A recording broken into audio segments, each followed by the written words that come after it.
Isn't this music and the sounds of the ocean just so soothing? I mean, right? Yes? Hi, everybody. See, Ice Bunny can dance around. Wait, just dance around. So cute. Hey, everybody. Hey, Ice Bunny. Hi, Jer. How are you both doing? What's happening? How's it going? Hi. I am Trooper SJP, and this is the Academic Foxhole. I am a variety streamer affiliated. I play games that are story-oriented. That's what I do. How are you doing? What's up? So, everyone, we're playing To the Moon today. We started not last Thursday, but the Thursday before. Last Thursday was at a conference where I did not sleep. And we're back. We're going to finish To the Moon. We didn't actually play very long. You just woke up. No, that's fair. I hope I knock you out in the best way. So we're playing To the Moon, and it's about. I haven't played it very long, so we don't know everything yet. But there's going to be some mysteriousness. But it's actually, yeah. Although it reads a little bit more purple this time around than last time. I got it done right before the conference, so that I had a fresh blue beard for the conference, because I wanted to go and be professional with all of the old stuffy musicologists and have a blue beard. But it's a little bit more indigo this time around. Also, Jer,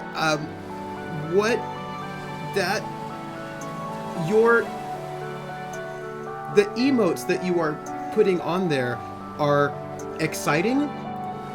They're some noodly arms and a bulldog. A pug?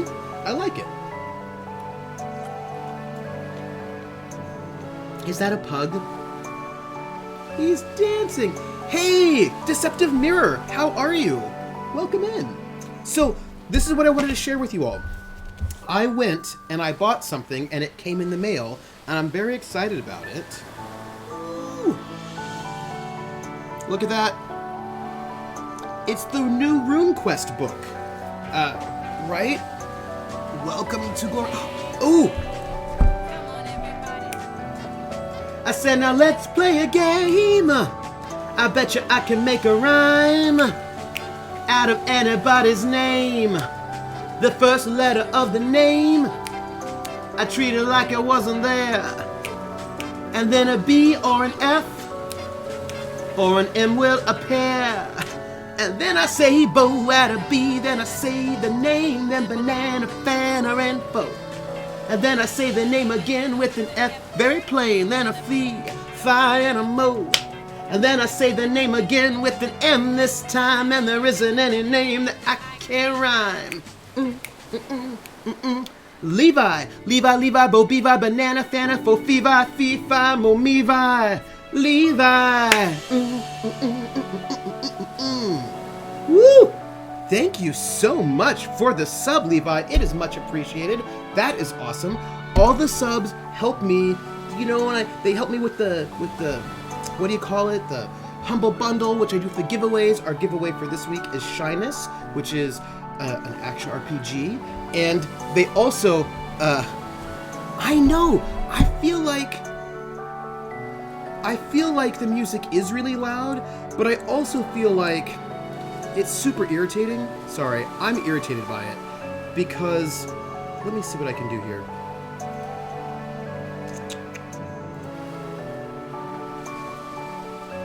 Let's try this.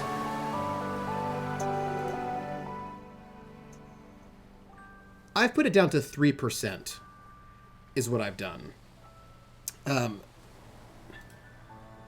Oh, the 1920s were super dark. Totally. The 1920s were super, super dark. The problem with this game, To the Moon, is that I cannot adjust the sound of the game, so I can just put down... Oh, no problem, DM. I'm just telling... I currently have the sound at 3% volume. That is how overpowering the To the Moon audio is. And I can't even... What's the word? I can't even... There's no options to adjust it, which is irritating. I don't like it. I'm excited to watch Babylon Berlin as well. I'm very excited about it, but I don't have time. Woo! Ooh! Ooh! Ooh! Oh! Okay, Volpez, I have to sing something for you. Because you just gave me bits, which are amazing, and so I must sing you a song. It's a bit song. Okay, hold on. Are you ready? I have to turn off the volume of that sound completely. Here you go. Earway and hey, the anime. Earway and hey, the anime. Earway it wakes to and leo. Earway and hey, the anime. The ice skates are on, say. Old me and the 80 Ashen prayer, Uya Uthre Ubia Ustan Weang Reo. Ewe Evne Edred Landsley of Wed Bransley Ute Day. And way and way say the Anley or Ewe Upley at the eye get right in the eye they. We're in the money. We're in the money. We've got a lot of what it takes to get along. Thank you, Volpez, for the bits. They're much appreciated, but mostly they're appreciated because they give me an excuse to sing We're in the Money in Pig Latin, just like Ginger Rogers did in the film Gold Diggers of 1933. And, no dark in the colors of the world, not dark as in sad happening. That's fair. I mean, you know. I just wanted to say that we're currently at 353 followers. When we get to 500 followers, I will do a stream in Pig Latin. I will do a stream where we do a visual novel, and we'll do it in Pig Latin because be uhe asende antwe ewe imstre inwe igpe atenle. Iwe inme igpe atenle is we odli te ulke. Right? Sorry, I'm just super excited about the Pig Latin stream. That's all. I'm into it. I'm really excited for it. I just don't have free time to watch TV. But I wanted to say, so I've got, this is the brand new edition of RuneQuest. And RuneQuest was one of the first games, when I think about, I started playing Dungeons & Dragons, right, in 83, 84. There was like a, the red box, there was a big edition that came out. And I played it, and then I really quickly moved to AD&D because all the cool kids were playing AD&D and not D&D, which was just for kids. And so, as a 12-year-old, you got to play the grown-up game. And I played that, and I quickly started moving into other games.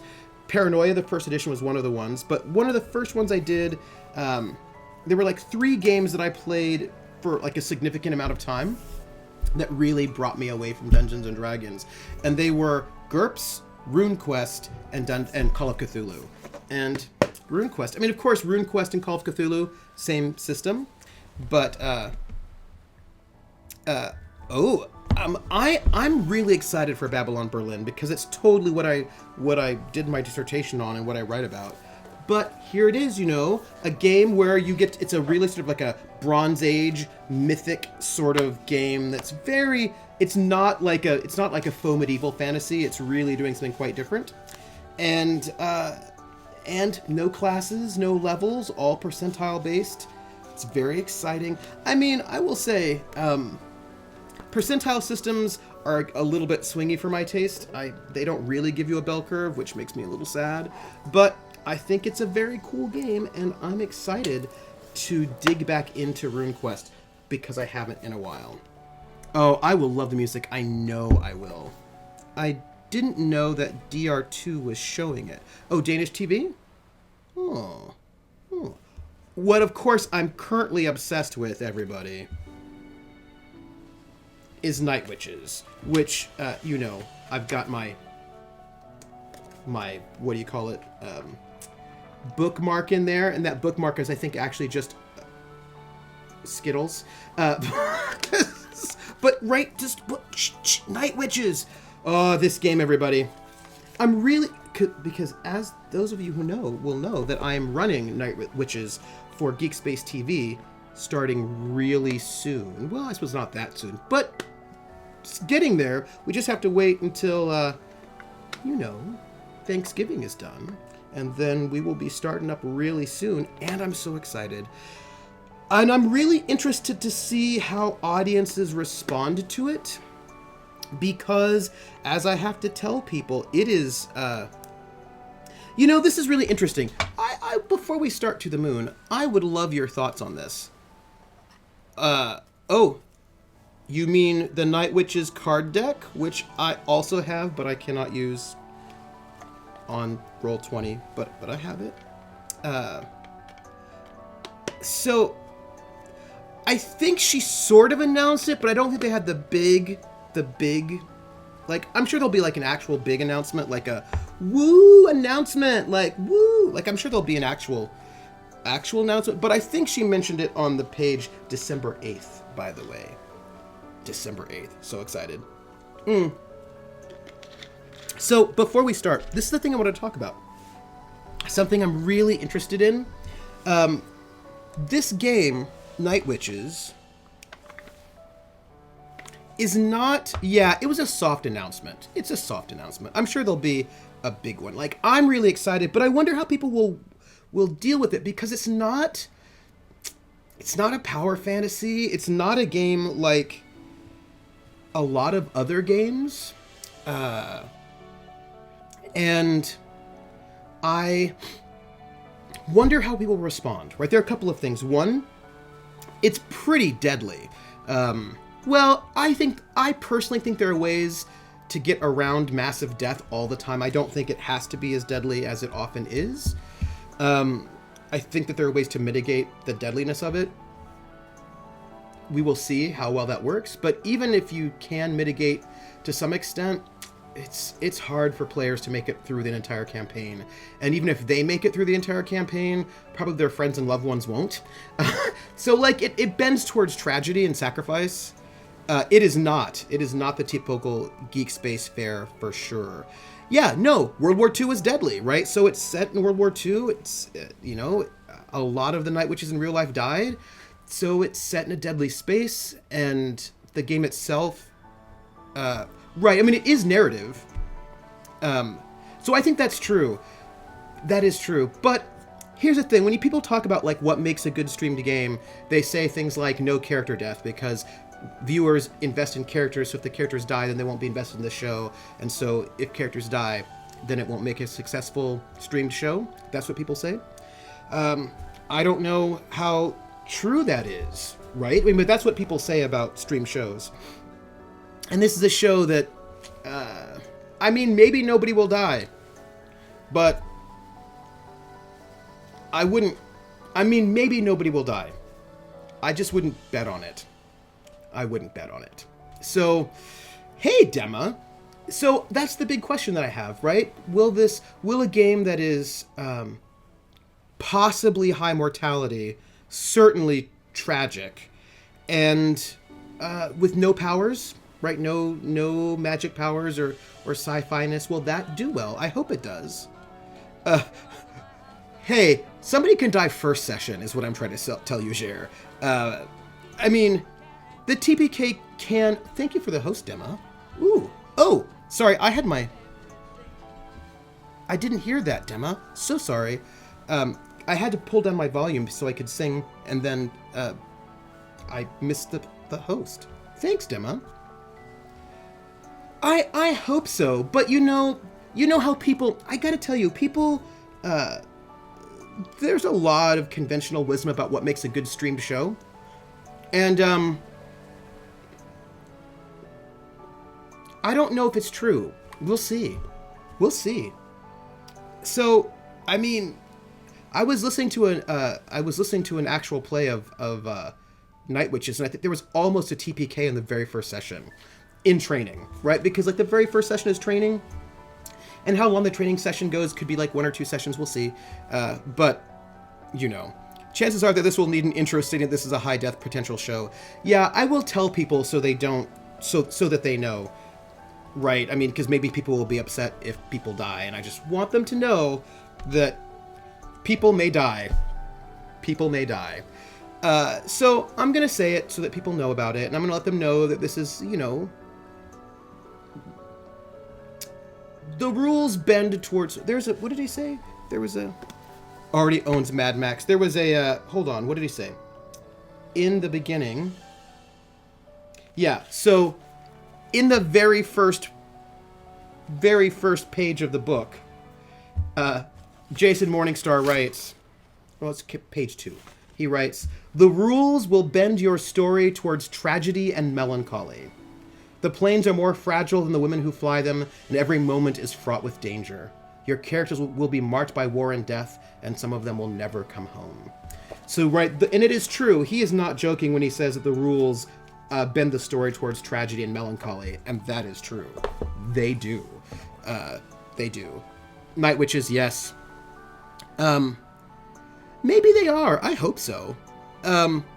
Of course, it's like going to be 12 to 14 episodes, so it's not going to be that short. It's only going to be one season, though. That's true, Ice Bunny. I agree with you. I agree. I think you have to try out new things to see whether or not things work. Right? I think you have to see it out. And it's interesting because Night Witch is a pretty structured sort of a game, but I'm excited to see how it goes. And I'm excited to see how people will react to a historical that's pretty gritty. And as Jason Morningstar says, bends towards tragedy and melancholy. And that is true. That is true. Anyway, also, RuneQuest. I also kickstarted a game, Lex Arcana, which is a fantasy game out of Italy. It's an Italian RPG that's set in kind of like a Roman Empire fantasy sort of a thing, and I'm excited to get it to see what RPGs in Italy are like. So that's exciting. Trooper's going to be exhausted the end of that day. 2 RPGs back to back, one starting, one ending. Jer, it's 3. I'll be streaming on my stream, right? My Saturday stream from noon to 3, and then Night Witches 6 to 9. With a call time of 5:30, but I'll be setting up at 5. And then Vampire from 9 to, midnight. So it'll be a long day that Saturday. That's all I'm saying. But I'm excited. I'm excited for it. We're having session 0 really soon, everybody. I also ordered uniforms from Russia. I hope they get here in time for the show to start. But they're coming to me, and then I've got to mail them off to the cast. So I hope they come here early enough that I can mail them off so we can all have uniforms for the show's start. That's what I hope. Oh, thanks. Cola for me. Cola for me. Whew. All right, let's play To the Moon. I know, I didn't order full uniforms because that would be really, really... No, I don't want a side of Putin. These are reproduction World War II uniforms. So I've got hats and I've got tunics. I didn't get pants because no one's going to see everybody's legs, hopefully. And also, shipping from Russia is expensive. For the hats, the shipping costs more than the hats do. How about that? How about that for exciting? But here's what we're going to do. We're going to play To the Moon. Jer is correct. At least they'll be here before the show ends. In Drunkly, she'll be wearing tights, guaranteed. Guess what I want to do, everybody? I want to play with Drunkly again. That's true. We did see Claudia's legs quite a lot in Corporate Sins. That's true. So yes, this is fair. One never knows. Anyway, I'm really excited. I got some good Soviet uniforms.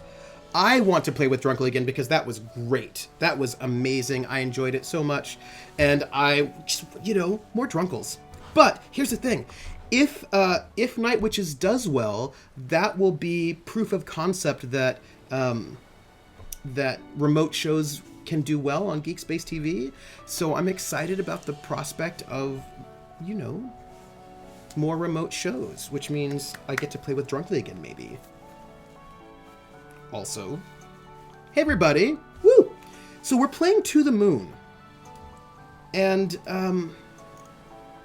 we've played an hour, and this game, this is what I know about it. We've played for an hour. How Long to Beat says it's 4 hours, but you know me. So we are a pair of scientists. This guy, Watson, who is snarky and a little bit irritating, and then this person here who seems to be less snarky and irritating. We have arrived with this machinery to this old dude's house, and the old dude is dying. And the old dude's doctor's here, and the old dude's like caretaker's here, and the caretaker has 2 kids. And we do something with memories, and this old person's last wish is to go to the moon. And I am not 100% certain exactly what we're doing, but I think we can maybe somehow implant memories where they can get this last wish. Like, we can make them think that they're on the moon, maybe? Anyway, so we have been exploring the house to try to figure out what about this person, figure out something about them. We know that his wife is dead, and we went into this room and this lighthouse were full of these origami bunnies. And so this fellow likes origami. These are the things we know. Eva Rosaline, that's us. She's the senior memory traversal agent for Sigmund Corp. Right? That seems mysterious. And we have the remote patient monitor, a room key, a toy platypus, which we found, and a paper rabbit. To the moon, Alice! So this is a thing that we have. This is a thing. So we have explored all around, found rooms full of origami, and now we're going to try to figure out what we can figure out. By the way, I'm curious. Don't kill the bunnies. Bunnies aren't just cute like everybody supposes. They've got them hoppy legs and them twitchy little noses. And what's with all the carrots? What do they need such good eyesight for anyway? Bunnies? Bunnies. It must be bunnies. I know there's just maybe, bunny butt. How does it work? Do you just write him another life, like a novel?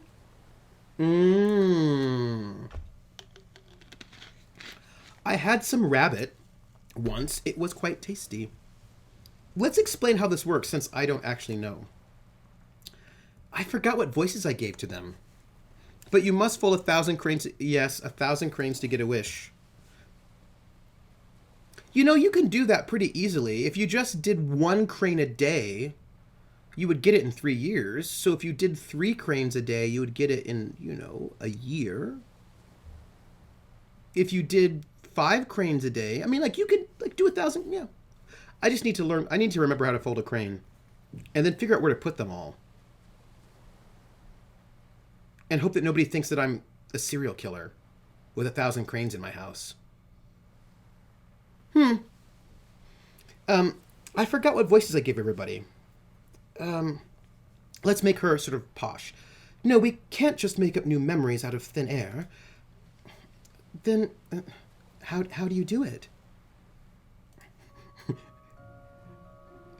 10D, a little over 3 months. Yeah, 10 a day, a little over 3 months. That's great, right? That's awesome. Not us. The machine does most of it. Naturally, since we aren't paid enough to get our hands dirty.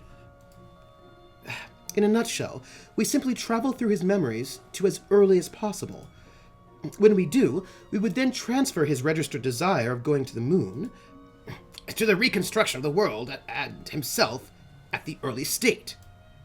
And with the help of a wiki of data and his own, the machine would then simulate a rerun.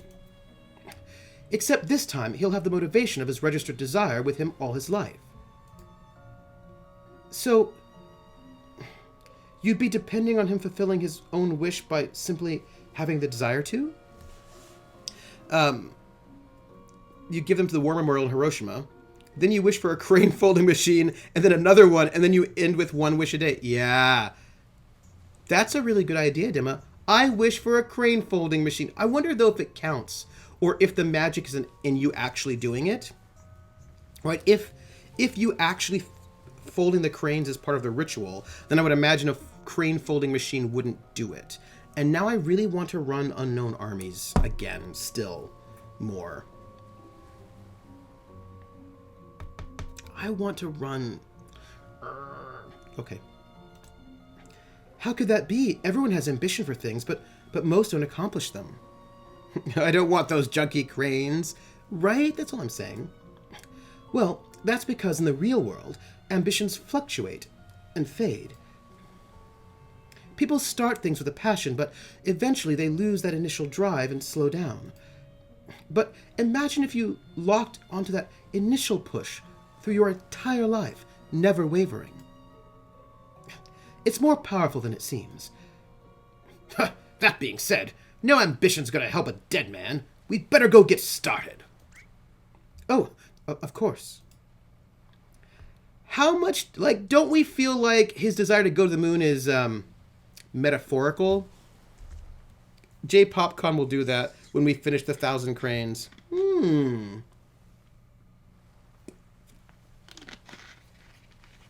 Everyone, I'm concerned. He said his last wish was to go to the moon, but I'm concerned that going to the moon is metaphorical, and he doesn't mean the actual moon. He means some sort of in-joke between him and his dead wife, and that we're going to get it all wrong. This is my concern. Right? Because to the moon, that feels super metaphorical to me. I feel like to the moon is like have a last dance with your wife at the restaurant called To the Moon. Go on, I'll watch over his physical conditions through the procedure. Oh, all right. Well, what's this? Oh, not yet. Right, I just wonder if the moon is a metaphor. Let's talk to Dr. Watson. Dr. Watts. Your helmet's on the couch. Chop chop. Okay. Oh, Trooper, that reminds me of a game you should play when it comes out on Mac called Deliver Us the Moon. That sounds good. I hope it comes out. Ooh, guess what? Guess what's out on Mac? Cuphead, so I can play it. I can play Cuphead now because Cuphead is now out for Mac. But first we have to play Where the Water Tastes Like Wine, and then Night in the Woods, and then we can play Cuphead. All right, here we go. I have not played Undertale, but I know that I have to, because it's one of... You know, like there are a bunch of indie games that you have to play, and Dear Esther is one of them, and also Undertale. I have to play it. Oh. Oh. Something's happening. Oh, okay.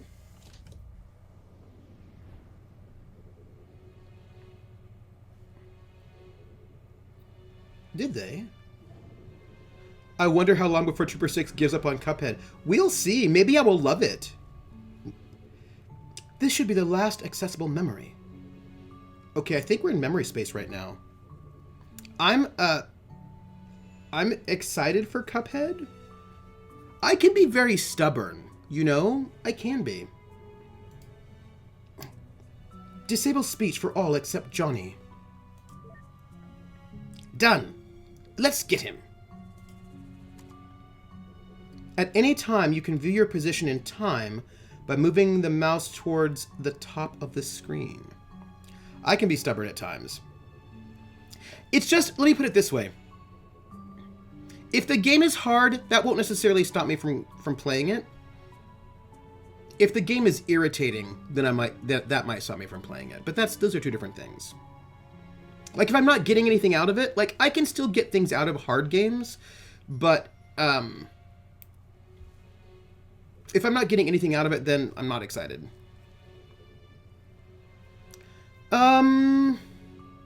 Maybe. It depends. It really depends on how I feel. Like, so for example, I often do things to 100%, but I'm okay with 98 if, like, that 2% is just stupid. You know? That's all. I don't know. I don't know. Okay. All right. We are in a memory. I think we need to go back in time, right? Okay, we are currently here, but I want to go back in time. I know, the last 2% is almost always stupid. And okay. There's some things that I finish it and I'm like, I have a sense of accomplishment. I feel great about it. But then sometimes that last 2% doesn't make me feel like it's just like, oh, you hid, you know what I mean? Like, you hid like a book somewhere in the desert and I just didn't find it. And like, me finding it is not really a sense of accomplishment. It just is that you hid a book in the desert.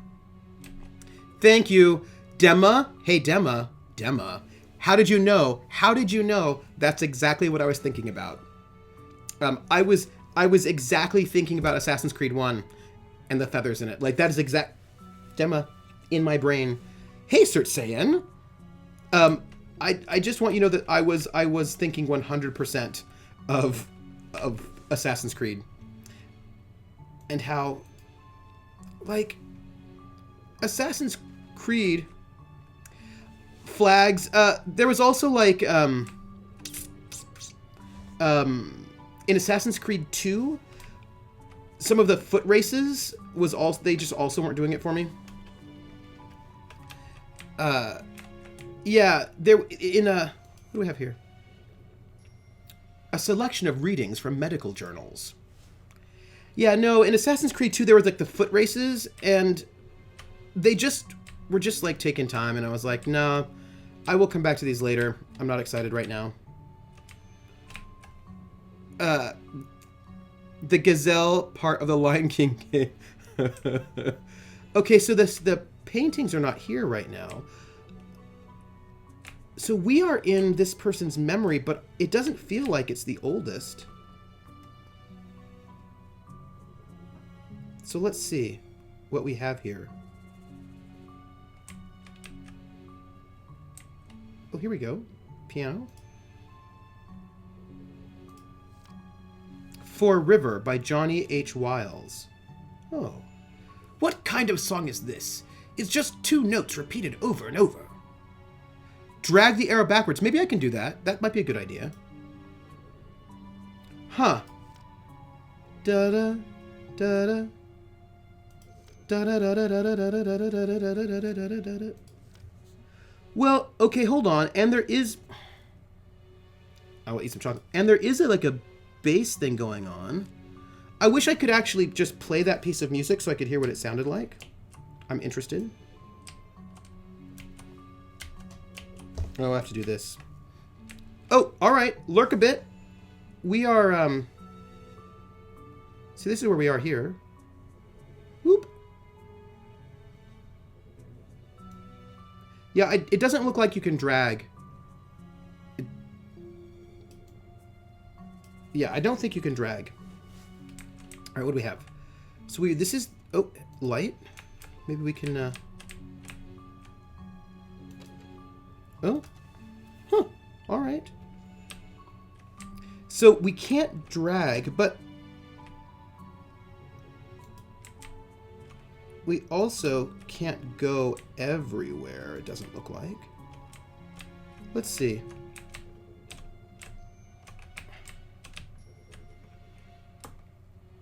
Let's try down here. It'll take us somewhere.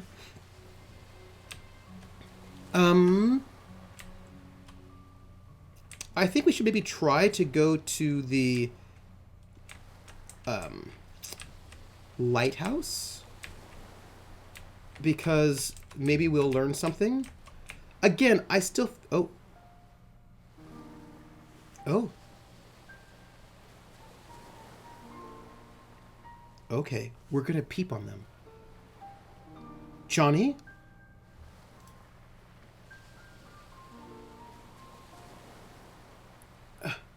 What a pleasant surprise. We don't get many visitors around here. My name is Dr. Eva Rosaline, and this is... Dr. von Matterhorn. Dr. Lorenzo von Matterhorn.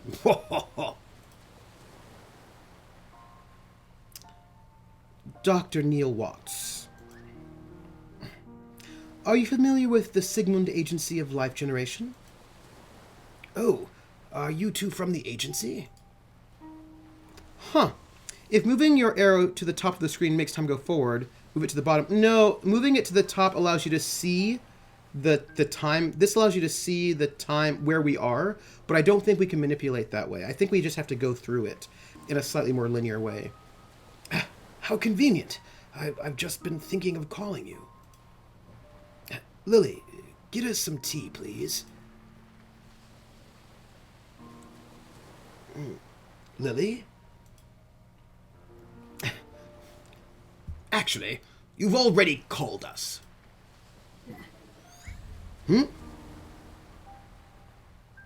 Oh.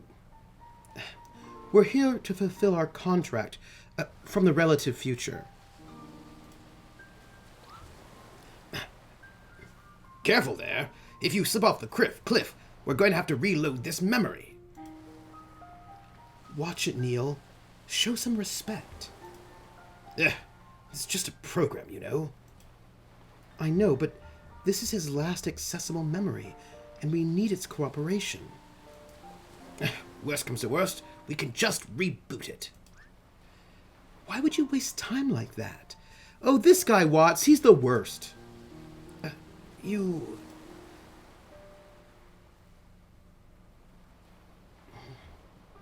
are here to take me to the moon, aren't you? Yes, John.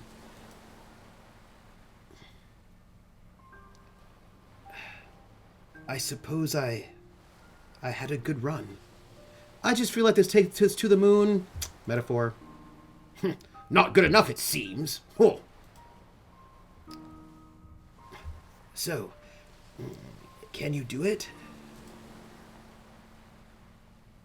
Can you take me to the moon? We can't, but you might be able to. Why do you want to go there? I don't know. It's fine. You can tell us. It's essential for helping us to get you to go there. Hey, yeah, can I give him a bunny kick in the hunt? Yes, you can, Ice Bunny. This dude is has no bedside manner. He's rude. That's all right. We're going to give him a Boffin accent. That's fine. Do you want the fame? The money? You've got to have a motive. I'm sorry, but I really don't know. Yeah, no, kick his butt to the moon. I just do. Take to the moon equals swift embrace of death. I can already tell that this is going to be a pain in the ass. Nevertheless, Johnny, here's what we will do. We need to get to your childhood, but it is too distant to do so in one memory hop.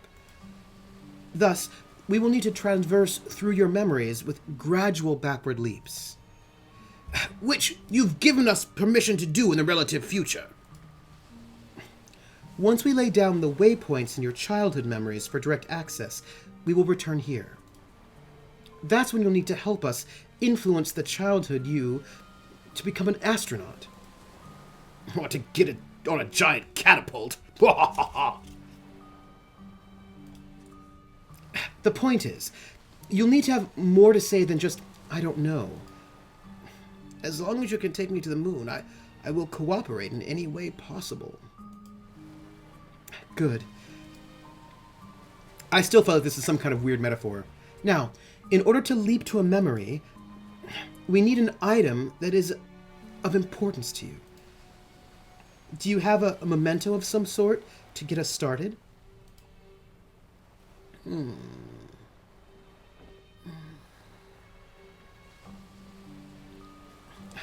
That'll do. It's a bunny! Well, shall we? I really wonder where this game is going. Ladies first. So, I feel like this game is going to give us retrieved note Received note moon. We'll need to prepare this memento first. Memento, let's prepare it. Oh, hello. Okay. Complete the memento. Click the orb to flip pieces. Alright.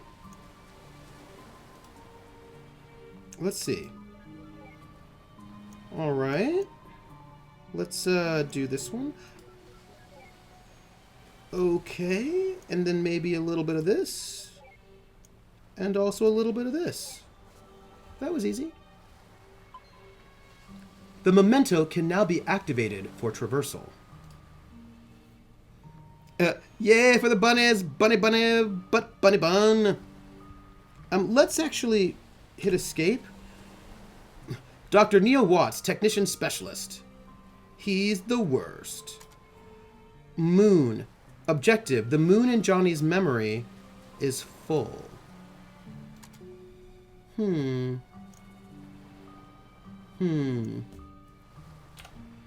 butt!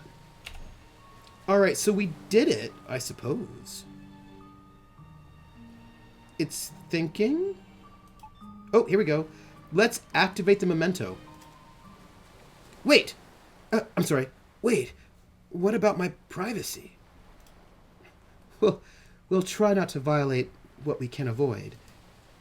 But in most cases, it can't be helped. Ooh. Ooh. Oh, alright.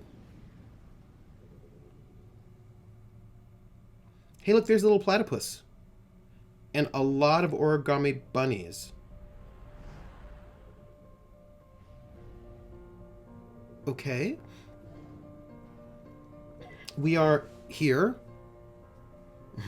A game where no one eats bunnies.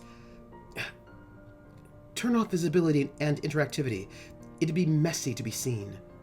Alright, so we will now be invisible and non-interactive. Yeah. Happy.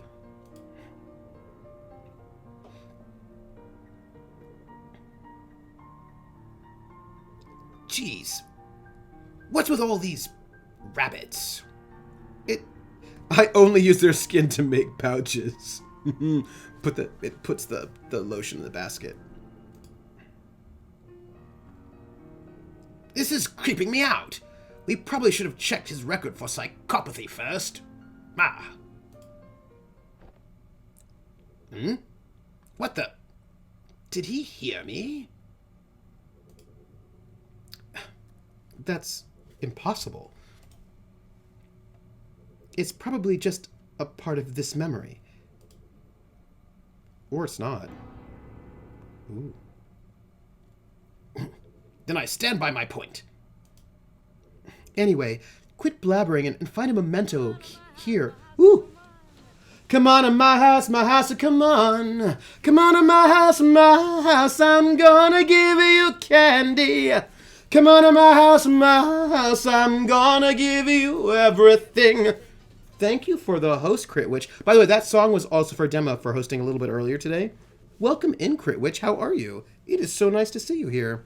Candy. I mean, at the moment, I had some jelly beans, but I don't have any candy right now. I just have zinc lozenges, and that's not fun. Hey.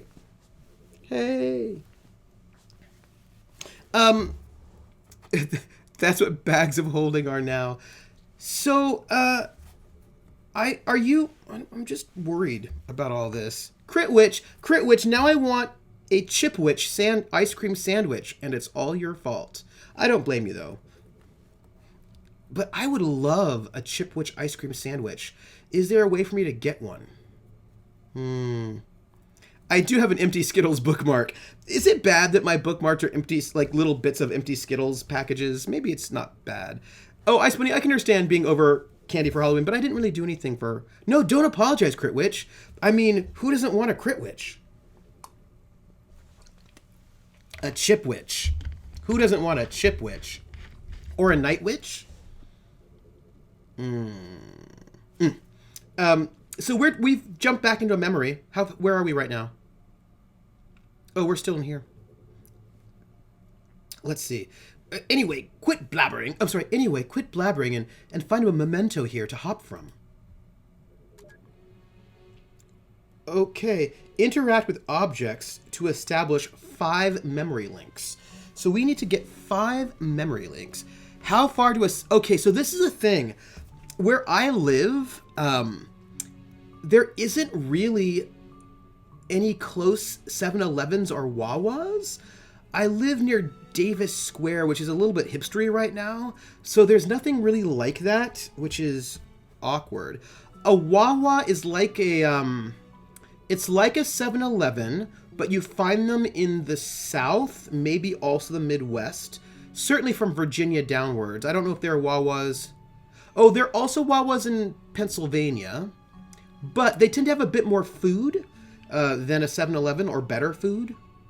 And people like to hang out in them. At least they did at Williamsburg. People would hang out at the Wawa. They thought it was fun. But it's like a 7-Eleven, but better food. They're also in New Jersey and Eastern... I was in Philadelphia for the Game of Thrones, and they had a Wawa there. A Stuffer Shack. Sheets in Western PA more. Yeah, darn hipsters mean there are no fast food places around here. And I think there might be a... Oh, you know what? There is a 7-Eleven in Davis Square now. There is one there now. There's a new one. Oh, get some foodstuffs, Critwitch. I want some foodstuffs. Interact with objects to establish 5 memory links. So we need to get memory links, is what we need to do. Let's do that. I want to interact with things. But I also am curious as to... I've got questions. A multicolored paper rabbit. Well, aren't you special, having 2 colors when all your siblings look like they drowned in bleach? You can get hipster food, but see, hipsters don't like 7-Elevens. They want, like, hipster things. What's that? You think you're really creepy? Why, yes, I agree. We just interacted with it, so that's good. So here are all the... There are a lot of origami rabbits around here. Are they delivering now? Yes, free-range organic avocados. So, like, in Davis Square, which is now very hipstery, we have an oatmeal place where you can get hipster oatmeal. And, I mean, do you see what I'm trying to tell you? I'm trying to tell you. There's a definite near-perfect correlation between colleges and hipsters. Now, I'm not saying correlation is causation, but... there is certainly a connection. You know what I think is interesting is that I think most of the hipsters are not actually college students, but people who just graduated from college.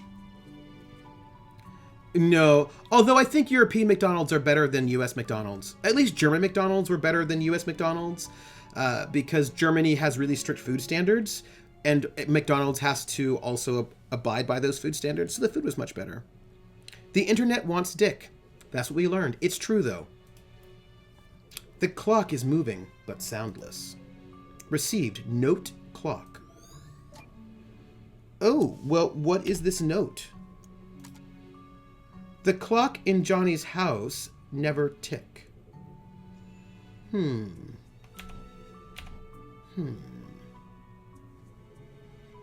All right. So we have a clock that never ticks. We have, I feel like this platypus should totally be a thing we can interact with, but apparently not. Oh, what is this? What is all this about? Oh, we need to... Oh, so we need more memory links to get through this. All right, that's what we got. That's fine. Danish... I'm just talking about laws because I know Germany, Austria, and Switzerland have very strict food laws.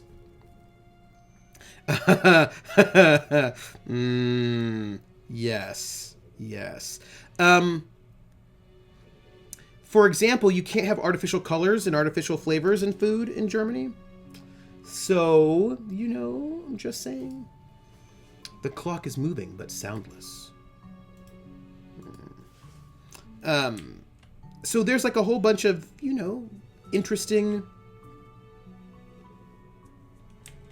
Do they? You joke about that as I get a delivery of stuff from Whole Goods from Amazon Prime. Hey, you know what? I was using Instacart so I could go grocery shopping when I had no time. Oh. Okay. A glass bottle of pickled olives. Huh, I hate this stuff. What's to hate? It's pickled olive. Exactly. We got one of those. I don't mean to sound racist, but statistics and note-taking are magic. No, seriously, they're magic. We should burn all the witches who perform such sorcery at the stake. They don't allow Marmite because it has added vitamins. Interesting. I wonder if they allow Marmite in Germany. An old patched-up backpack. I know that if you get... You know Hershey's chocolate bars? American chocolate Hershey's? They're better in Germany because they have to follow the German food standards rather than the American ones. So, it's better. What is this? 1,000,000 years old? I guess we'll find out. You found a new game. What? You did find a new game. And the game is... Oh, all right. Go to dinner. Don't be without dinner. You have to eat. No! By the way, I will be hosting Critical Role tonight at 10 Eastern Standard Time. So if you want to, you know, hang out with the Foxhole and watch Critical Role in a chat room that is full of lovely people and Sal, then you should come and join us at 10. The Emperor's New Clothes. The Emperor's New Clothes by Hans Christian Andersen. All right. I feel like we're doing very well in finding these mementos. Let's see what else we can get. Here he is. Let's... Don't. If we have to explain our presence to him at every memory, I'd go crazy. Fine, I'm just going to stand Marisha Ray all night. Marisha Ray's pretty awesome. That's all I'm saying. Don't tempt me. Let's, see what this will do for us. I found a new game, Sal. You make an open statement, and then you type learned. Smack Sal. Don't call that Sal an ass. Yeah, right. Don't be mean to Sal. Sal. Fresh wildflowers. Okay, I think we have what we need. Our memory links are established. We can now shoot this. Hadouken! I read that as Smack Sal's ass, and I was gonna consent at you. That's right, only smack Sal's ass if Sal gives consent. Otherwise, do not do. You can now travel with the memento, the umbrella. Ooh. What the hell was that? What? That's it. I'm doing the breaking from now on. Let's prepare this memento. This is interesting. Okay, reminder. The corner orb can flip the entire diagonal. Okay.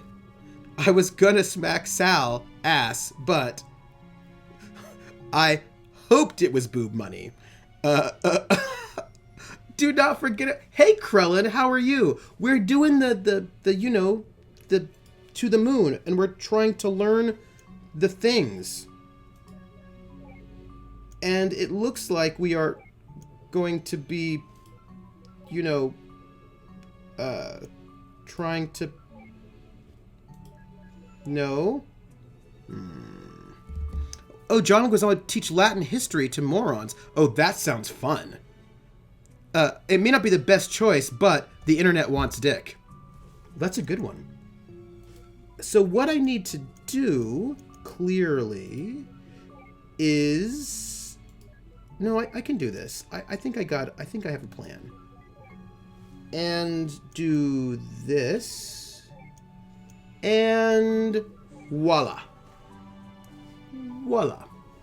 It works. I think you win. That's a good one. I can now travel with this umbrella.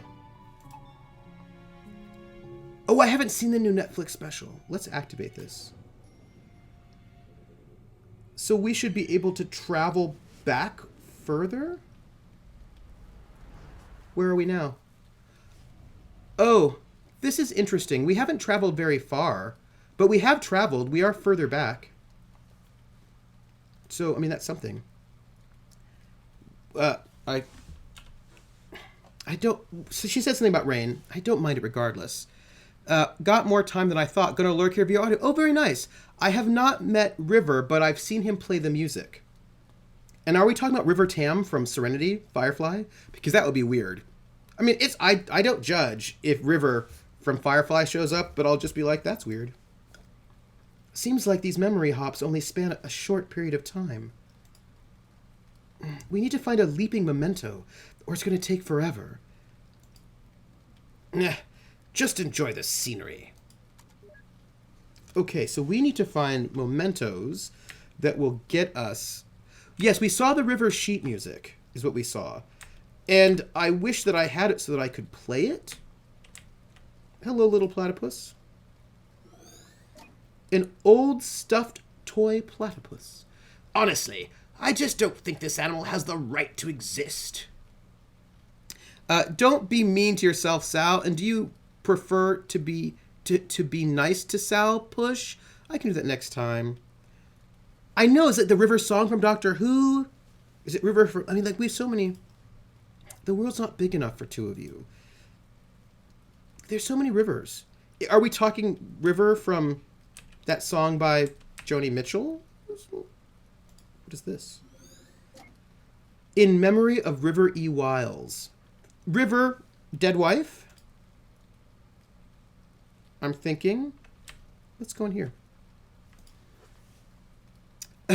That's true. River from River song does go with time hopping. I would love to be able to steal some art skills so I can get this drawing done. I understand that. I wish I just had some time to do some more. If I had free time, I have levels of free time. Do you know what I mean? Like level 1 of free time is just more writing on my academic work, which is not really free time. Then level 2 is just more night witches, like more of it. Then level 3 would be working on GURPS Arena so I could run some GURPS Arena on my channel. And then level 4 would be finishing my visual novel. Then level 5 would be practicing my banjo some more. Then level 6 is working on my drawing again some more.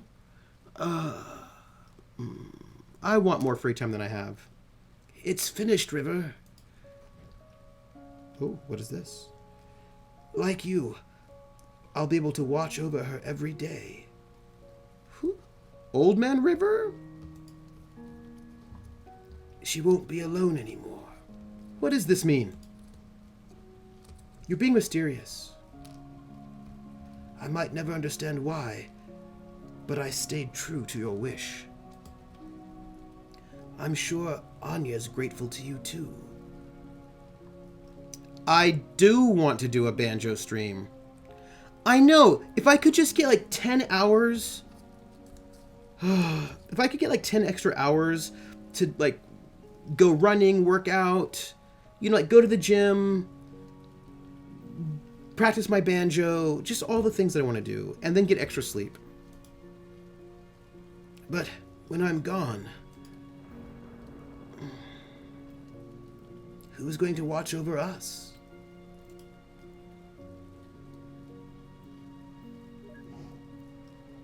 Uh-oh. Why did I zap out?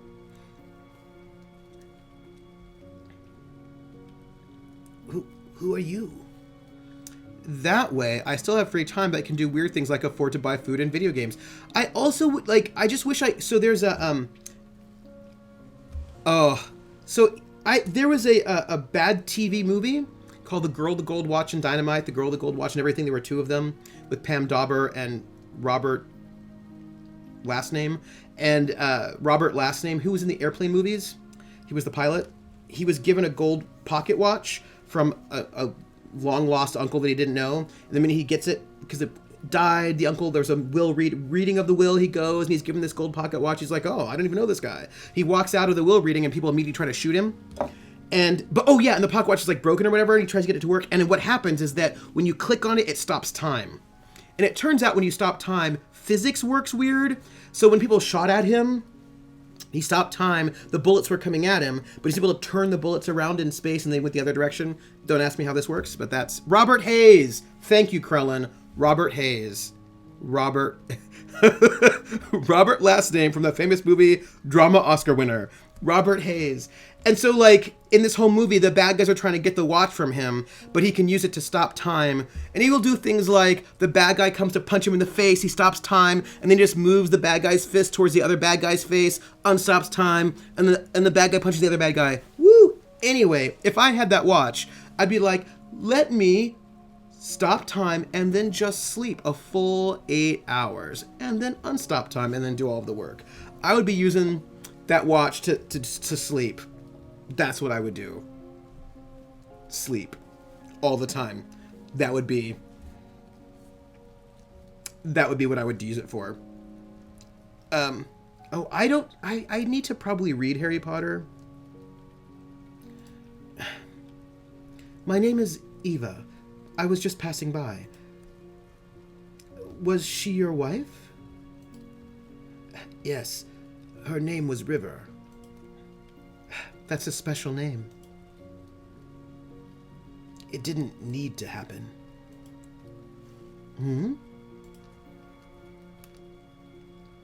She didn't need to do it. But you wouldn't understand. I don't even understand.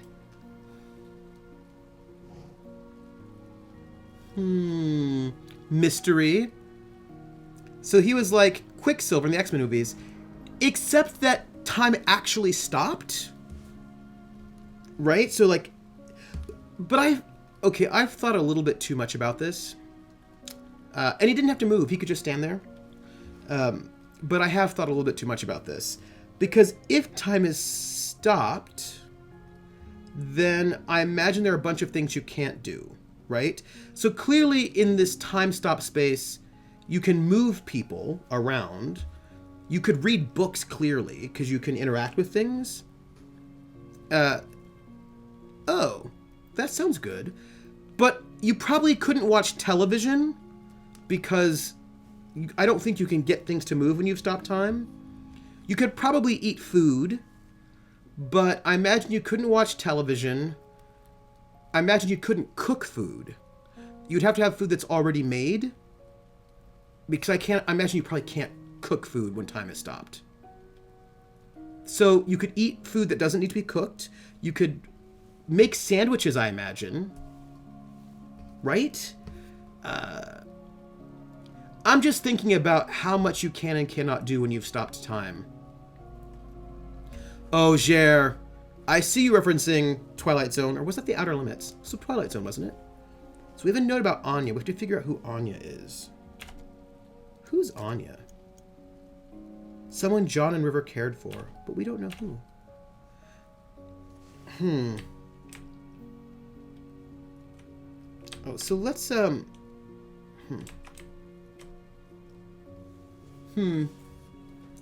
Twilight Zone. So yeah, I mean, like, how much can you do when you stop time? I just feel like there's a lot of things you can't do if you've stopped time. But I imagine there are probably some things I imagine you can always sleep, right? I imagine stopping time you can sleep. I imagine you can write, but probably not with a computer, right? You probably, like, I think anything that deals with electricity you probably couldn't do if you've stopped time. This is true. This is true, Krell, about Up the Video Game. Oh, that would be the worst. Stop time and you can't sleep? Yeah, I suppose it does matter how big the time dilation feels. Like, will electricity work around? Like, so like when he stopped time, if lights were on, they were already on. But I think that TVs stop. Like, I don't think they keep running. Yeah, basically all motion stopped. Like waves stopped, motion stopped, so clocks stopped. So I think the big question would be, how much can you do while you are in the time stop? Yeah, I think you'd have to maybe write it by hand, and then you could... Because I don't... Or... Thanks, Evie! You're an awesome person. Evie, we're having a discussion about if you can stop time, how much can you interact with? Ooh. You'd have to write with a pencil, right, Jer? Could you write on a typewriter? The problem with a typewriter is that I'm thinking about the ways in which time stopping worked in that TV movie, The Girl, the Gold Watch, and Dynamite, is that you could move things, but they didn't move back. So if you pressed a key on the typewriter, it would go forward and strike. We're talking about manual typewriter, not electric. It would strike the page, but then it wouldn't come back. So then you'd have to, like, move it. So yeah, I think that typewriters wouldn't go. You get 1d4 plus 1 rounds of action, Trooper. Come on, you know you're... No, you're... This is true. Well, no, see, in the TV movie, you were allowed to move, and you could move other things. Like, he himself was still able to move things, pick things up, move them around. He could do things. He could, like, tie the bad guy's shoelaces together, and then when he unstopped time, they would fall over. Hijinks ensued. Yeah. So, I'm just wondering, like, how... I mean, I feel like I can eat sandwiches, I can write with pencil on paper, I can read books. I could probably go jogging, but I bet I couldn't work out on a workout machine. I'm sorry for your wrist. About time you got here. I almost thought you fell off the cliff. What were you doing? Enjoying the scenery. What else? Any luck here? Big luck. Huge.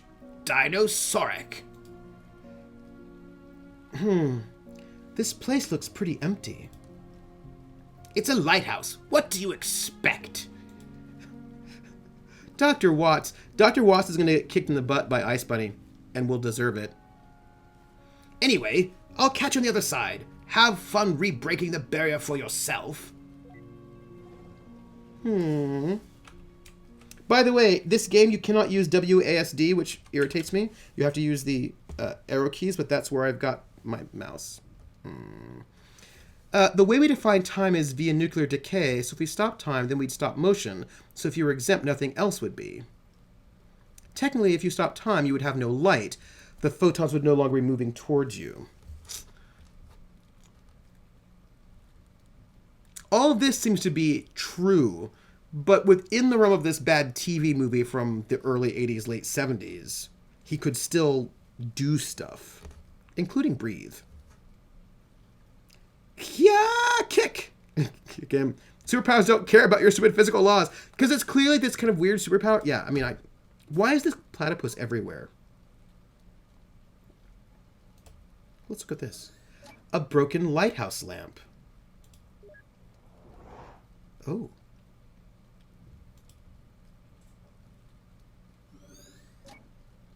Oh.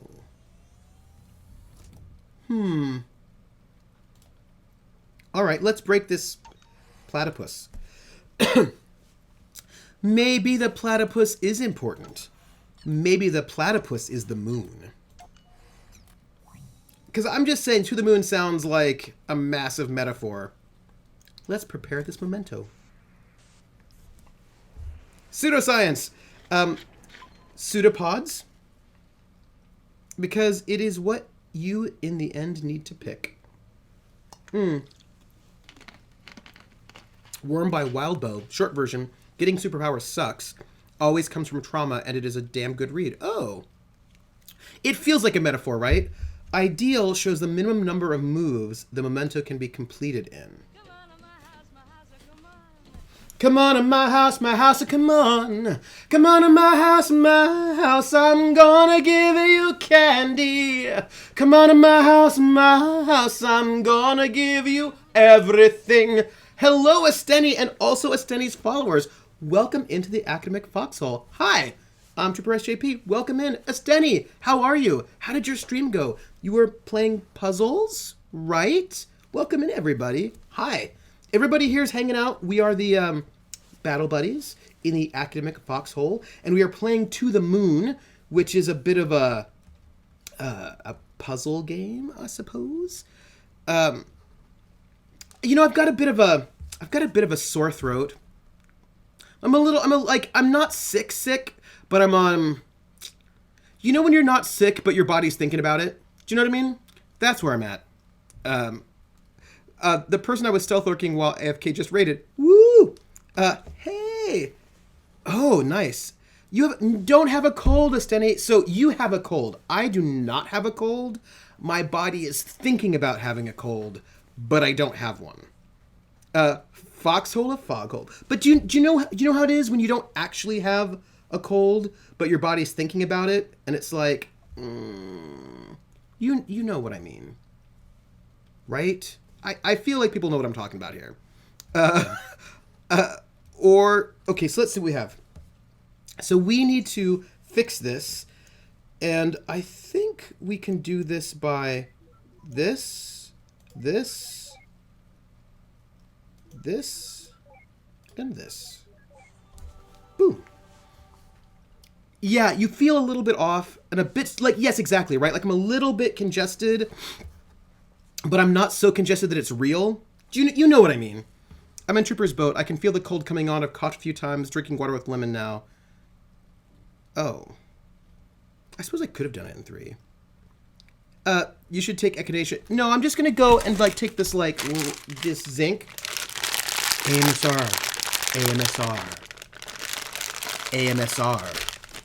And, and I'll get some vitamin C, get some vitamins in there, and I think I'll be fine.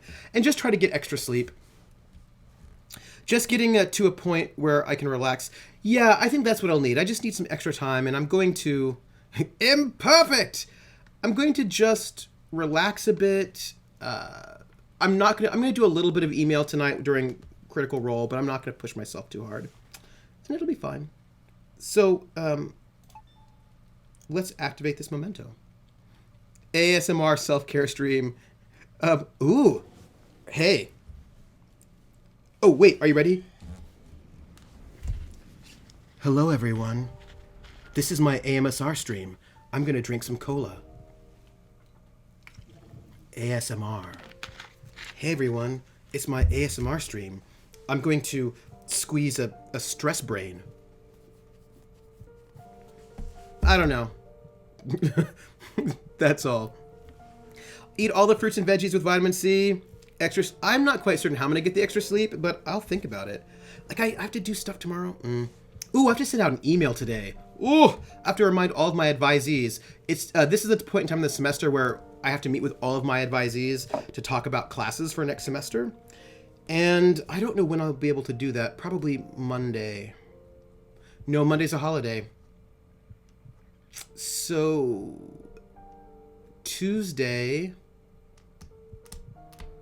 during office hours, but Tuesday's a really heavy teaching day. I'll try to get some in on Wednesday as well. Esteni's like, let me clip the ASMR. Maybe I'm not even doing ASMR right.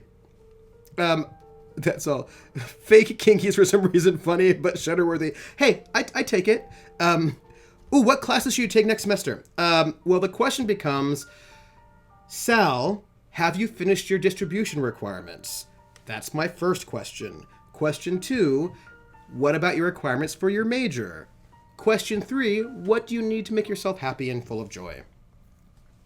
So, I'm going to sleep on Monday. Oh, hey, where are we? Okay, we've gone a little bit earlier. Just enough. Ooh. Sal, distribution requirements, major requirements. Your micro should be more sensitive. I don't understand question 3. Joy. Nope, because then I can't type. I'm eating dinner, or was, because I'm not making a mess in there ever. I need to eat dinner. I'm going to do that as soon as we finish our stream today. I'm eating dinner, by the way. But, see, the thing is, our dining hall shuts at 8, and my stream finishes at 9, so I have to order something from Grubhub on Thursdays, which is fine. But I have to figure out what it is that I want to order. Enjoyment? Sal, enjoy your life. After we pay for your operation, we'll have just enough left for it. So don't you worry. Is Anya their daughter? Daughter? Oh, River. Oh. White lie. That's what you call it, right? No, I'm sure we can just... Stop it. I don't like it when you lie. I calculated our finances. I know how it's like. I had leftover orange chicken I made last night. I'm still learning how to cook for 2 people again instead of 2 people in a bottomless pit, i.e. the former roommate. Woo! I'm glad your former roommate, the professional food eater, is gone. Why do you try to convince me against my will? We need the money for your medical bills, River. I understand that Anya means a lot to you, but this is just too much. I mean, she isn't even... Anya is an inanimate object. Anya is like a porcelain doll, I'm going to guess. I don't want to hurt you, baby. I don't want to hurt you. I don't hurt you, but I'm pretty when I lie. We never knew. Oh. Do you know what makes me happy, Johnny?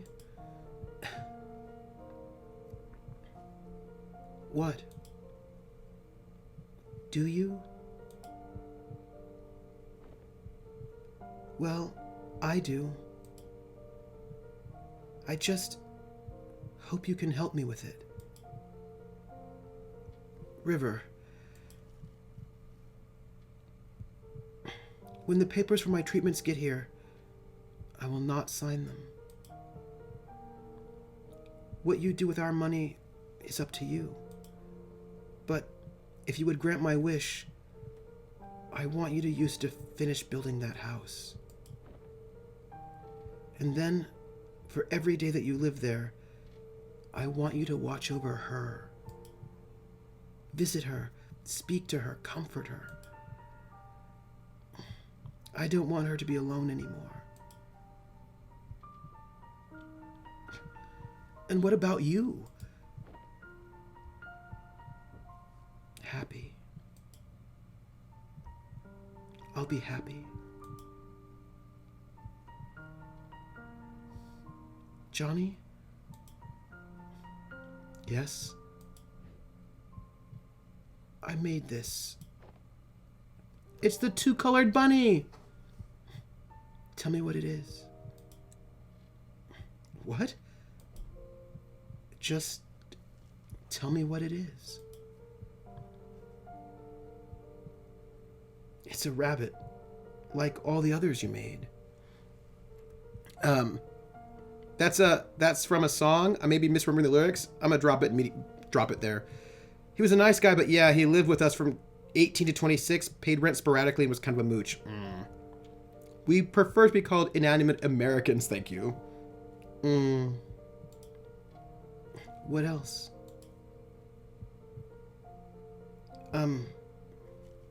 It's made of paper? What else? Its body is yellow and the rest is blue. Good. What else? Look, River. I wrote a song. It's for you. Okay. Well, would you like to hear it? Yes. You didn't have to bring the piano in here for this. We are going to get into the metaphysics of bunnydom. I can hear you just fine with the door open.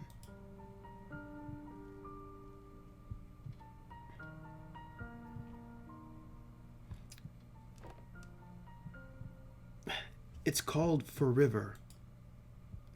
Why so cliche? It's just a placeholder.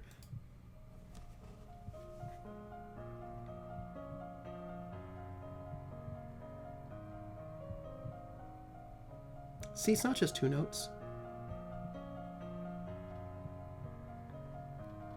Who is this Anya they were talking about? If she's so important, shouldn't we have seen her in his late memories? I guess he didn't keep that promise after all. Unless... Unless what? Never mind. Hey, that's the same song the kids were playing earlier, huh? I guess he taught them. You know what? I'm too manly for this. I'm heading on.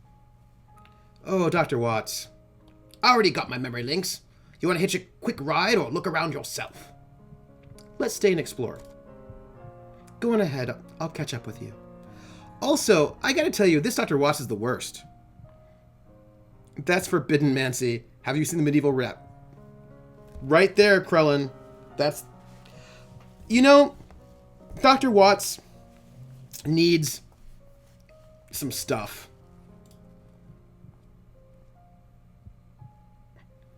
Don't you miss the days when memory audio to MP8 conversion was legal? I think I brought home over 2,000 songs during my first year on this job. He does need a cry. Bunny butt, don't freeze up. Ooh. Okay. Let's see if we can find these memory bits. The Emperor's New Clothes by Hans Christian Andersen. And there's that platypus. Let's go and look at the very special bunny. We will learn about this special bunny. Let's go over here. Oh. Note for River.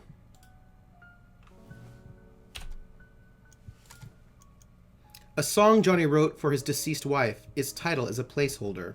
Is it? I feel like this whole Anya thing is a mystery, everyone. It's a mystery, mysteriousness. Let's go downstairs. Oh, what is this? A pot of mixed dough. Be careful with that one. You end up all nakedy? Maybe. Glass of pickled olives. Someone really likes these.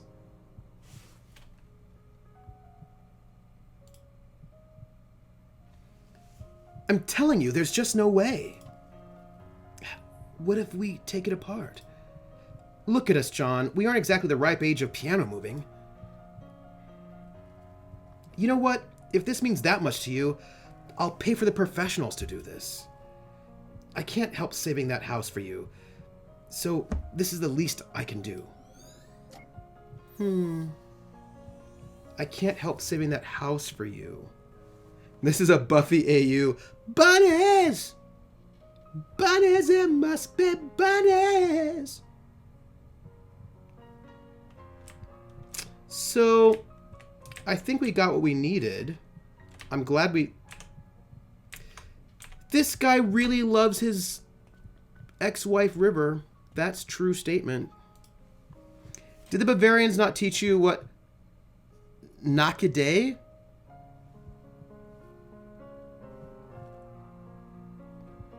No. No. Also, is that the right spelling? Because sometimes the spelling is different. Okay. I know. I want to know what that is. I want to know what the last thing is that... Because he wants... So the ideal is 4 moves.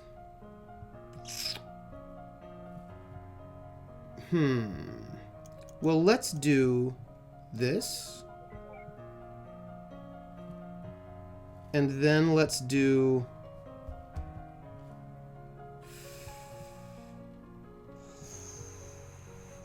it's all one word. Oh, undressed. Okay. Let's do that. This is not going to work out. This is going to be bad. And then this. So just so you know, we're like in a bad way. This is all messed up. Yeah. And then,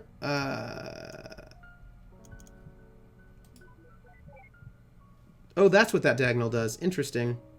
Yeah, so this is just going to be bad all the way around. Oh, here we go. Boom. It was 10 moves. Not great. And then we go. Let's activate this memento. I want to know what she, like, what... Where are we now? Oh, we're still there. Okay. The house. Oh, if I'd done diagonal second, I would have gotten ideal. 10 is super close to 4. So close. Finally. Okay. Let's, Oh. Huh. Look what we have here. It's the house. So he did finish the house, it looks like? I bet they saw this cliff and thought it was not dangerous enough without people living on it. Ah. So it looks like this house is the one that she wanted finished?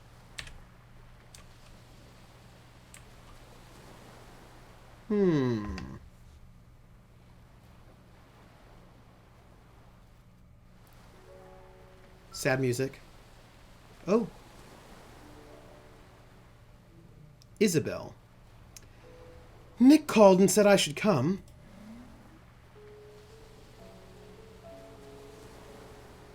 Oh. I brought you pickled olives. They're your favorite, right? He's crying. I heard about River. Will she be okay?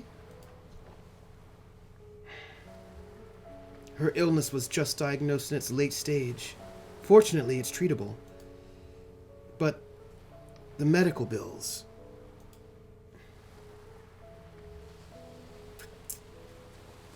We can't afford to finish building this house, Isabel. But you did. We can barely afford to pay for her treatment. I'm just relieved that she'll be okay, but... You don't know how much this place means to her. She's going to be heartbroken. I'd help, but Ted and I have been barely getting by since the market crashed. What are you going to do now? Really finish the house, though. I'm going to tell her that we can make it. I'm going to tell her that we can afford everything. I don't want her to do anything crazy. Did they finish it? Did they? That's a good question, Jer. I don't know. You shouldn't lie to her. You don't understand, Isabel. If she found out, I'm not sure which she'd choose. Actually, I think you are sure which she'd choose, John. So what? If she chooses not to save herself for the sake of this place, then so be it. It's what she really wants. I really dislike when you neurotypicals think you know what's best for others. I hate when you call me that, Izzy. Do you think this is all about her? What about me, Isabel? After all these years, am I not allowed to be selfish even once? I don't want to be alone, Isabel. I'm not going to let her die. That's arrogant. I don't care. Where are you going? I'm going to pick something from this cliff to bring back to her. It'll at least give her some comfort. That doesn't make what you're doing any less wrong. Nick wanted me to give you this. Music box? He said it's called Everything's Alright. It isn't. Aww. No bueno, friends. No bueno. I do appreciate that they're giving us a little bit of a mystery. I mean, just... Let's see what we have here in this house. We are clearly going to pick up some of these pickles. Olives, pickled olives. Oh no, that's the memento. Alright. I don't know what that is, but... I don't think we can click on her. Let's see. Truck? What else do you think they're doing in this house? Murder? Sacrifices? To eldritch gods? Hey gang, you know what I was thinking? I was thinking that Claudia Jackie Dash should GM a horror campaign, but like a full-on, not a hashtag not a horror, but like a hashtag totally horror with players that are totally into like big ol' horror. I think that would be awesome. Hashtag my opinion. Don't you think that would be great? I mean, I would watch it. And then you could have Drunkles in there. Ooh. Hello. Hello, truck. Let's see if there's anything else we can pick up here. Oh. Claudia needs to GM Strix. I would buy it. Yeah. I'd be about it. I'd be excited. Hey, Ice Bunny, I see you there. That would be good. Ooh, could you imagine? Oh, so I'm thinking Claudia's GM, and then you'll have Strix and Drunkles, and maybe Pumpkinberry. She likes the spookies. And ooh.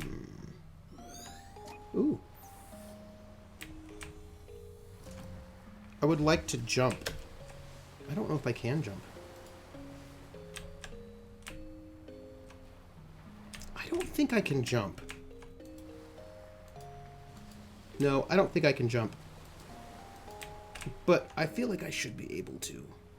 I don't know who else would be in that game, but... Ooh, yeah, Lizzie too. Yes, Volpez. And then Lizzie, right? That would be a good combo. Oh, Lizzie, Strix, Drunkles, and Pumpkinberry. Right? Full on Jackie Dash body horror. I'm just telling you, it would be amazing.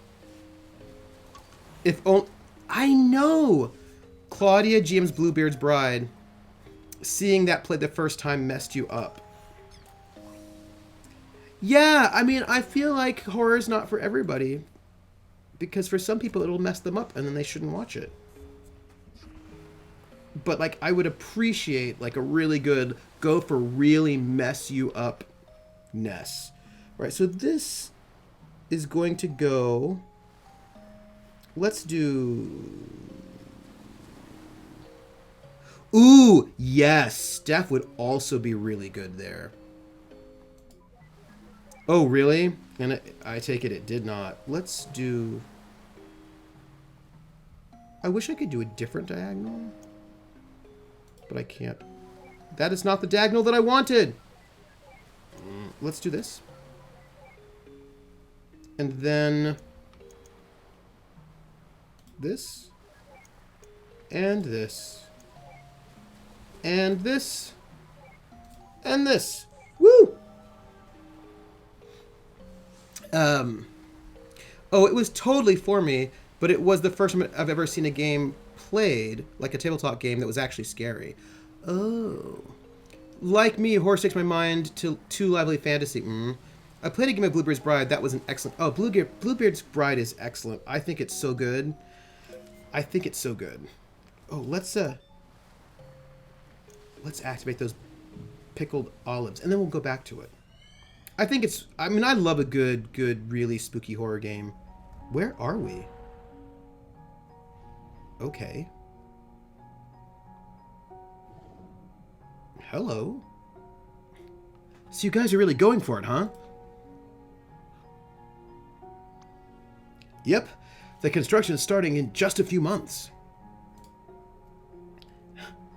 It's a bit of a squeeze. We had to split the payment. But with financing, we'll make do. How wonderful, having your dream house built at such a beautiful site. You had your wedding at that lighthouse near there all those years ago, didn't you? That's not all that's special about it. We have a long history with that place. Well, it's good to have some good news at a get-together for once. Cheers and congratulations, you two. Hey, cheers. By the way, be right back. I'm going to get some fresh air. Me too. By the way, we're going to do a giveaway for Shyness, which is an action RPG. So, you know, just say something in the next 5 minutes or so in chat, anything you want, and then you will be entered in for this game. I'll probably ping the winner around 8-ish. You know, because for those who want to know, I always like to give away, because I play on a Mac, and I have the Humble Monthly Bundle, which gives you games every month, but some of those games are not for Mac. They're not Mac compatible, so I have them, but I can't use them, and so I want to give them away to other people so that they are used. So me giving them away makes me happy, and then that puts them to good use. So just make sure you say something, anything, Chupacabra, and then you'll be, you know, entered in. Evie says, most horror games are playing off of things I don't find scary, most Lovecraftian stuff, but the whole psyche fighting against itself to survive impending death, that's actually scary, especially when parts of that psyche might be working at cross purposes. And of course, the thing about Bluebeard's Bride, it's a lot of gendered sexual menace against women. So if gendered sexual menace against women is super scary for you, but I think that's also why it can be very triggering for people, that particular game, because, you know, there's a lot of gendered horror in that particular game. Well, buddy, it's sure been a while, hasn't it? Who knew how hard it is to get across a few cities nowadays? That river, still so quiet, huh? Yeah, she's actually been talkative at home, and with Isabel. I guess she's just not used to you. Ha ha, so I'm the bad guy here, huh? What is... Oh, hey, so did you tell River that thing from back then? I did. So, how did she take it?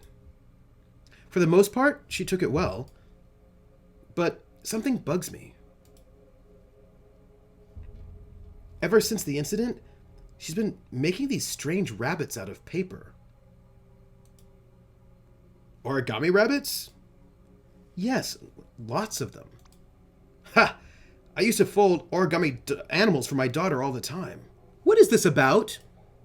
What's wrong with that? I don't think it's the same thing. I played the Animus, which kind of made me face the horror of how most women feel treated by the masculine. She's been doing nothing but making the same rabbits, day in and day out. Our house is literally filled with them now. Didn't Isabel say that something like that is a common trait with River's condition? Yes, but something doesn't feel right this time. When I ask her about it, she never answers. Instead, she gets this distant look in her eyes. It's almost as if she wants something from me. And the strange thing is, I feel like there's something I owe her too. Have you asked Isabel? Yes. She said she talked to her about it, but got nothing. What was this incident from the past that John told her? Well, I'm certainly not one to inquire, but I'll tell you this. Origami is a method of communication for her. I've known you since middle school, and you're notorious for overthinking. You're probably just imagining things.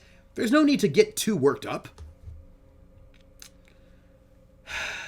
Usually when someone says that, something's always wrong.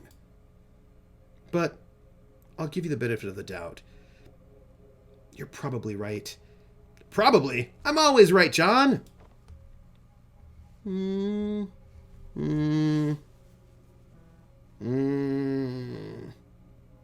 Wait, so even he himself never knew what was up with those rabbits? River has ASD, though at the time this game was made, Asperger's hadn't been officially retired as a thing. That's right, because now we've sort of renamed it, right, on the spectrum, the autism spectrum. You know, we change words in the community so fast, right? Forget about the stupid rabbits. We've got bigger problems. It's a confined memory, and there's no mementos anywhere. Don't worry, we can probably draw one out from him. How? Leave it to me. I just gotta give the bartender a quick visit first. Narrator voice, he was wrong. Okay. So, we need to find some memories. Let's see. We're going to the bartender. Hey there, can I get you anything? Heyo, could I get a bottle of pickled olives, please? Sure, cash or credit? Check. I'm sorry, we don't take checks. Oh, just put it on my tab then. Wait, does that mean you don't have any money?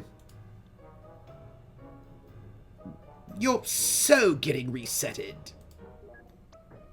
Hey there, could I get you anything? Hello, could I get a bottle of pickled olives, please? Sure, cash or credit? Just put it on my tab. I feel like spending big today. Oh, thank you, sir. Here are your pickled olives. Thanks, bro. You'll be getting an enormous amount of tips today. Thank you, sir. You're such an ass, Neil. Oh, loosen up. Okay. Let me know if there's anything you need. Well, we have some pickled olives. Facepalm. Why? Is that a bottle of pickled olives you're sporting? Yeah, are you a fellow olive lover? Indeed I am. Just got a fresh bottle of them myself, in fact. Mind if I join you? Yeah, super big ass. I dislike big butts when they're Dr. Watts, and I cannot lie. Sure, why don't you grab a seat? We'll down a bottle together. Oh, yeah, that sounds just swell. Eva, disable taste simulation now. Oh, Neil, I don't think I feel like it.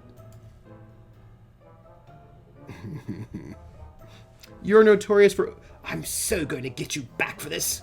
You're notorious for overthinking. Me, trying to think about how to explain my experiences being treated as on both sides of the gender binary and somewhere in between. In short, dude mode felt awful, but was physically and socially safest. Girl mode, mentally good, physically insecure. Not clearly being either or presenting as somewhere in between, mentally super bad, physically most dangerous. We have pickled olives, now we need dry vermouth and a good gin for martinis. I don't like gin. Oh. So, that's how we got our first toaster. Ho, ho, ho.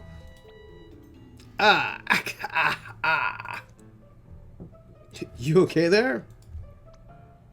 Yes, I'm just savoring the amazingness of pickled olives. They're wonderful, aren't they? Yeah, I just can't understand how anyone could find such things to be disgusting. Take your time. We've got 2 bottles left. We are. I don't like gin. It's not my drink. Gin is not for me. So I said, "Hey, that's not right," and they totally agreed. And you know what else is wrong with society today? Yeah, I actually have it right here. Why? May I see it? So I'd say the most horror game would be failing to pass as whatever gender, but I feel like that would just be Oppression Sim 2018. I don't like gin. Don't like it. Tastes like cleaning solution for me. Like it tastes like Pine Sol. And I don't like that. No, I don't like gin or tonic. I like rum. In something frozen with fruit and an umbrella. That is what I like. Okay. Here it is.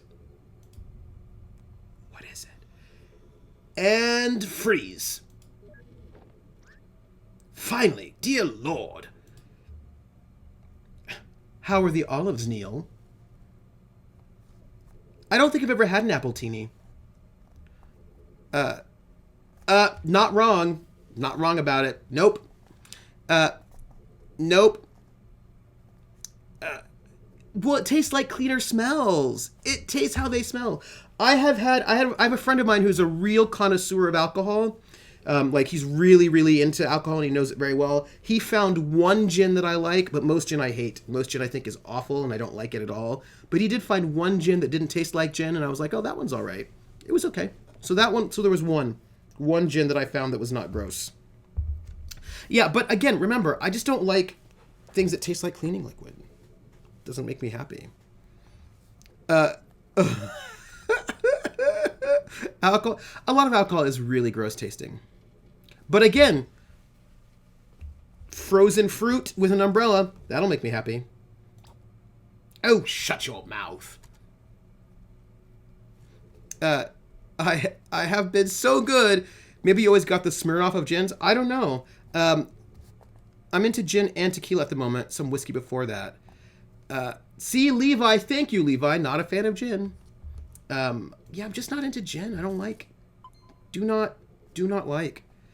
I like my frozen umbrella fruit. Hey, I will have it virgin as well, Krellin. I'm also totally fine with that. Like I will have a virgin strawberry daiquiri, virgin pina colada. I just really like frozen drinks with umbrellas. And really, that's just really all I want in life is like, yeah, I just want frozen fruit with umbrellas. That's all. It's true. Evie's been much better to her health, and it makes me very happy. Wait, don't you dare. Don't worry, sheesh. See, I'm doing it by the books. My alcohol should not taste like candy. Oh no, I want my alcohol to taste like candy, because I just like candy. Do you know, Hulk smash! Oh. Partially because of hormones plus booze equals bad. That's true, bad for the liver. And probably because I'm looking better coping mechanisms. Then you just had the shop shit. Good gin is from small distilleries. Mon gin uses herbals from the South Island nature. It was healthy. The problem with gin is that it's made with juniper berry, and I don't like the taste of pine. Neil, seriously? I'm trying to get into this, and you're ruining the mood. Totally worth it. So, well, let's do that. Let's prepare that memento. Oh, I do like candy. I do. So guess what, everybody? We're going to find out who the winner is of our game. I always want candy. It is true. I have a sweet tooth like nobody's business. So it is Shyness, the Lighting Kingdom. It's an action RPG, and we're going to find out. Oh, Krellin, I see what you did there. What? I said, now let's play a game. I bet you I can make a rhyme out of anybody's name. The first letter of the name, I treat it like it wasn't there. And then a B or an F or an M will appear. And then I say bo at a B, then I say the name, then banana, fana, and fo. And then I say the name again with an F very plain, then a fee, fi, and a mo. And then I say the name again with an M this time, and there isn't any name that I can rhyme. Krellin, Krellin, Krellin, Bobellin, Banana, Fana, Fofelin, Fee, Fi, Momelin. Krellin. Woo! Hey, everybody. Thank you so much for that sub. What? That was awesome. Thank you for the gift sub, Evie. That is great. Also, I'm going to blame somebody with the stuff. You know what? I found out you can make sub badges. And I've got to figure out how to do that and where you put them in there. This is... Oh, but it happened. I saw it. And then, there was a sub for Crown. I saw it. Woo! Do I owe Evie a name game? Evie, Bo, Beavy, Banana, Fana, Fo, Phoebe, Fee, Fi, Mo, Meavy. Evie! Evie's good to name game too. That's a good one. I like it. 40 kilos of salted licorice. What? It was Evie who bought the sub, but it was your name, so I feel like you also get the name. Ice Bunny! Ice Bunny! Ice Bunny, congratulations on the win. Ice Bunny has got the win. I'm going to message you again and again. I'm gonna whisper a key to you so that you can go and play video games too. I don't know what that was. I don't know why that was that I just sang that song to you, but I did. Ice Bunny, you are the winner of Shyness the Lightning Kingdom, and I am sending you the whisper right now for the game, and that it has been whispered to you. Which I don't know why this happens sometimes, and I say things and nobody knows what's happening. I don't know. All right, here we go. We're in it. Let me know if you got it, Ice Bunny. Let me know. So we need to. All right. Well, this is a bit of a thing, isn't it? Huh. Okay. Well. No, it's an adventure RPG. It's not a scary game. That was Jen trying to get out. So we have to fix this one. I think this right now. So let's see if we do this and this, and then we do this one. I don't know about all of this at all. I would like to just hit. I would like another diagonal is what I would like. So what happens if I just do all of these by one? So I just reversed everything. And if I do it again, what am I doing? I know. So, no. Is there a reset? There is not a reset. That's fine. Let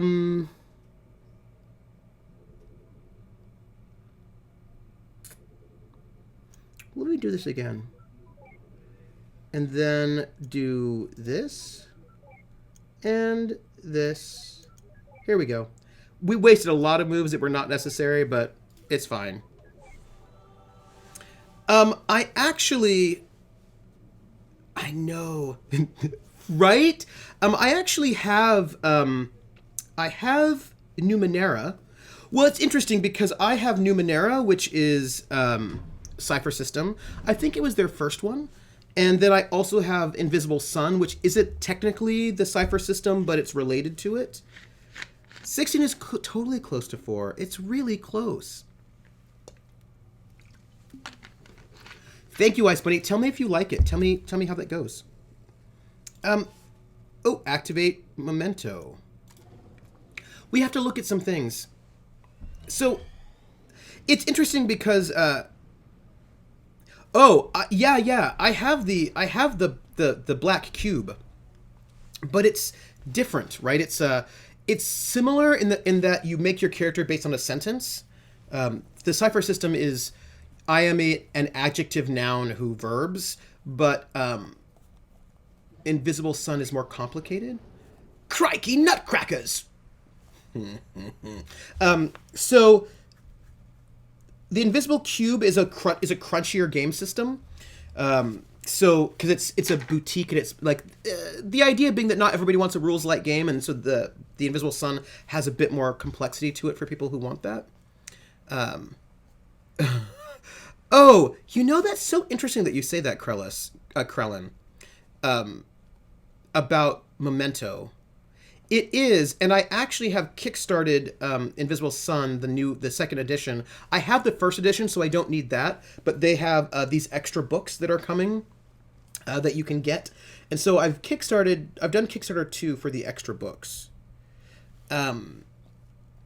Yeah, so I think that Memento is really good, Krellin, but I also think that you're right, that it's not as good as the hype made it seem. Also, I don't know if it's good. I think my big issue with hype is that hypesters get way more kick out of twists and mysteries than I do. It is super spendy. Although I suppose it was cheaper to back it than to get it in the store, because in the stores it's much pricier. But I have it. I have I have to move, everybody. I have to move, and I don't know exactly when I have to move. I'm going to find out tomorrow. I'm going to meet with the campus person to find out when they're going to move me. But I have to move somewhere after, like, in between the 2 semesters, between fall and spring. And we finish classes on the 10th, and my final exam is the 18th, maybe? Is that right? Maybe it's, and I don't know, then grades are due a little bit. I don't know exactly when my final exam is. It might be the 18th. And yeah, all this construction, because they're renovating the building. And so they're going to move me, and I don't know when they're going to move me. I hope, because we're starting Night Witches on the 8th of December. And so I said to them, well, I'm going to talk to them tomorrow about where they're going to move me. And I'm just like, look, if you're going to move me on a Sunday or a Monday so that I can then unpack and at least have my streaming set up together so that I don't have any kind of interruption with streaming. Because the thing is, I might be moving December the 24th. I don't know what they're going to do. And here's the next question that I have. They're moving me. Are they going to move? Am I going to have to move back? Right? Like, am I only going to stay in this other dorm for like 1 semester in a summer and then have to move back to the same place I'm now? Or will they keep me down there? I don't want to move like 3 or 4 times. I'm just telling you, that is not what I want with my life. I do not want to move this winter break and then move again at the end of the summer. So November 34th. So I'm going to be moving to a new place on campus. I'm moving to a different dorm because I'm working this whole year as a scholar in residence. But it turns out I'm not getting my sabbatical leave next year. I didn't get the frac, so I'm not going on sabbatical next year. I'm going to keep teaching, and if that's the case, I'm probably going to see if I can do 1 more year as a scholar in residence, because I don't want to move next year, then get a sabbatical after that, and then move somewhere else, and then move back. And the reason why I thought about moving, by the way, you asked if you were wondering where that came from. I was just thinking about my shelf over there where I have all of my games. I have a lot of games, and they all have to be moved. So I'm just thinking about all of the games that I have to move and all of the books that I have to move. You cannot see what's behind this backdrop. It's a table full of books, and there's also books over there and books up there and games over there and books. Books are heavy. As I was saying, though, crikey nutcrackers. I know it. I've got to pack all the RPGs, and I've got to figure out what my strategy is going to be. So, for example, all of my art books what things do I'm going to pack up a lot of things, right? How much do I unpack? How much do I live in boxes for the next time period? I mean, I suppose the question that I have in my mind is, what is happening with my life next year? I'm moving in between these 2 semesters. Am I going to stay in Lewis? If I'm going to stay in Lewis, then I suppose I could unpack. But if I'm going to move again, then I feel like there's no point unpacking. Yeah, I lived out of boxes a lot, actually, Krellin. I mean, not in the same way as you did, probably, but I mean, ever since I turned 18, I was in the army from 18 to 22, and then I lived in Germany for 3 years, and then I moved. So, like, I've not really been in a stable place. Did you mean to tell us where you live? But you don't know what hall I live in. You know that I live on campus. I've said that before, but you don't know what hall I live in. Right? Yes? Or did I say what hall I lived in? Because right now, I don't think you know what hall I live in right now.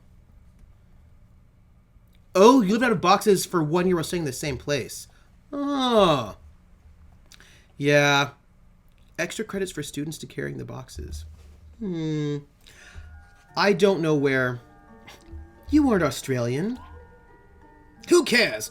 We're like 20 billion nanometers off the ground and standing on a damn flagpole. Living out of boxes can be a challenge. Just jump down. It's not like you can be hurt here. I live in Ravenclaw. That's fair. Are you kidding me? It's a frickin' skydive. You can't stay on here. You can't get off. God, I hate it when this happens. I swear if this... Oh.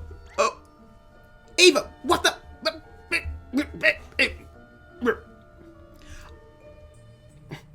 Wuss. I wonder what Harry Potter house I would be in. I assume I'd be Ravenclaw, right? Because they're the nerdy ones? Is that right? I don't know. Why would they abandon her like this? Is Anya the lighthouse? I suppose she's just no longer needed.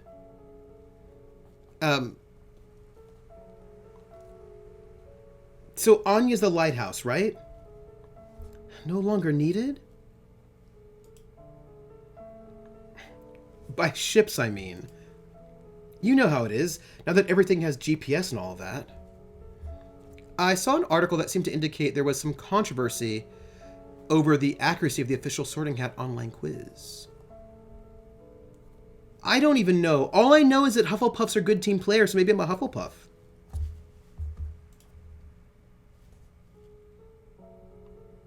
Right, I don't know. I don't even know. Look, River. This place means a lot to me, too. And I've been thinking. In our current state, things have been pretty stable. If we save well, in a few years, we could afford to build a house on top of here. It's going to be a squeeze, but we can do it. We'd be able to see her from the window. Nah, Trooper plans way too much to be a Gryffindor. Hufflepuffs are the worst. Oh, blind loyalty and friendliness is a good way to get you and your friends killed. Blind loyalty? That's not very me. I'm not very blind in my loyalty. I'm always very critical in my loyalty. I feel like you have to be critical. I feel like that's really important. Friendliness is good, but not stupid friendliness. Like, be friendly, but I still have a sword. Like, if I, like, you know what I mean? Like, there's no need for me to be unfriendly to you right now, especially when I have a sword. But also, just because I'm friendly to you doesn't mean I trust you. Sal's a Slytherin. He thinks all houses are inferior. Ooh! Let's see, where are we? Okay, we're there. And dumb. Oh, hey, let's hit our notes. I don't think we can hit them yet. In the morning, at night, we'd always be nearby. And we could walk here any time.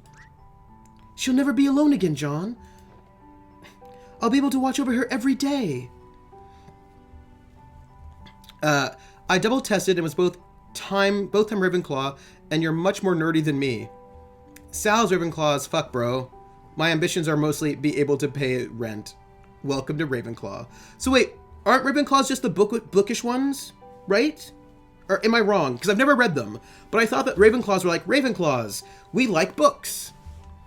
And Hufflepuffs, we're nice. And hard workers. And then Gryffindors are like, we're the heroes of the story. And Slytherin is like, we're the antagonists of the story. Or something? I don't know. Yeah, we will.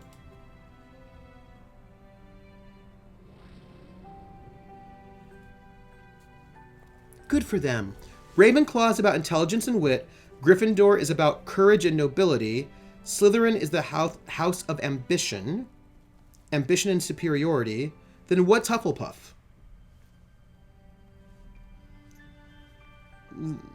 Loyalty and friendliness? Is that Hufflepuff? Friendliness and loyalty. Yeah, so I think I'm Ravenclaw then. Right? Courage and nobility. I don't know about all that. Oh, somebody asked a question in somebody's Twitch chat. I don't know if it was Lauren. It was probably Lauren's Twitch chat or somebody else's. Somebody asked, they're the kind of unofficial stoner house. Somebody asked why nobody wanted to be Gryffindor. That like when everybody's like, my house, and like nobody wants to be Gryffindor. I'm wondering why that is. I are Slytherin. Thanks. So why does nobody want to be Gryffindor? This is my question. And also, isn't Hermione super smart? Why is she in Gryffindor? I just want to know. You gotta be kidding me. You remember what happens, don't you? It's like watching a train wreck. The ending isn't any more important than any of the moments leading to it. The important thing is that over here, they are happy. Let's move on. Because plot reasons. Because Hermione is headstrong. People don't like to say they're Gryffindor because it comes off as kind of self-important to sort yourself into the hero house. Hermione's a Gryffindor because she wanted to be in the same house as Harry, and that takes her desires into account. Huh. Okay, sorry for asking Harry Potter questions. Did she even know? How did she... why did she want to be in the same house as Harry? Don't you get sorted the first time you arrive in school? And didn't they not know each other? Because isn't Harry from, like, a secret place or something? Like, he grew up in hiding? Like, how would she know she wanted to be in the same house as Harry? Was he already famous? Really? Harry wasn't a Slytherin because he'd been poisoned against the house before sorting and was just thinking, please not Slytherin. Huh. They met on the train on the way to school. Oh, I see. There's also people who say they're Ravenclaw because they really think they're Gryffindor but don't want to sound self-important. What was he famous for? We have notes we haven't looked at. Clock, moon, pickled olives, Johnny's favorite. The house of come on in my house, come on in my house, I'm gonna give you candy. Come on in my house, I'm gonna give you everything. Grinny, thank you very much for the host. Welcome in. Welcome in to the foxhole. Grinny Weasley. I'm being educated about Harry Potter a little bit right now. Twitch, why does Twitch hate freedom? I don't even know. Not dying to the killing curse. How did was he cursed as a child? Was that the thing, that he was cursed as a child and whatnot? Hey, Grinny. Harry was the reason Voldemort's power broke, because the killing curse rebounded off his parents' magical sacrifice and caused his first death. So everybody knows about Voldemort in the so Voldemort's not like some myth from the way past that just woke up but nobody knew about him. Everybody knows about Voldemort? Okay. So Voldemort's like a famous person that everybody knew about, and for some reason Voldemort decided to kill Harry and his parents. For some reason, we don't know why. He shall not be named, Hastur. And then Harry lived, and then... Oh. Ooh. The name game. Come on, everybody. I said, now let's play a game. I bet you I can make a rhyme out of anybody's name. The first letter of the name, I treat her like I wasn't there. And then a B or an F or an M will appear. And then I say boo at a B, then I say the name, then banana, fana, and fo. Then I say the name again with an F, very plain. Then a fee, fi, and a mo. And then I say the name again with an M this time, and there isn't any name that I can rhyme. Grinny, grinny, grinny, bobinny, banana, fana, fo, finny, fee, fi, mo, minny. Grinny. Thank you, Evie, for the subscription to Grinny. Hey, Grinny. I hope you enjoy the smoke piping, the pipe smoking, the pipe smoking. Smoke piping is different. That's all. One could say, you know how was the magic version of a dictator. Oh, you know who was a magic version of a dictator. Oh, are you going, Evie? Oh, Evie, go to sleepy time. When Voldemort tried to kill him, Harry was a baby. When Voldemort tried, so I forgot some words. Oh, okay, so there was like baby killing. So Voldemort's not a good person, I take it. So, sorry, where did Harry grow up?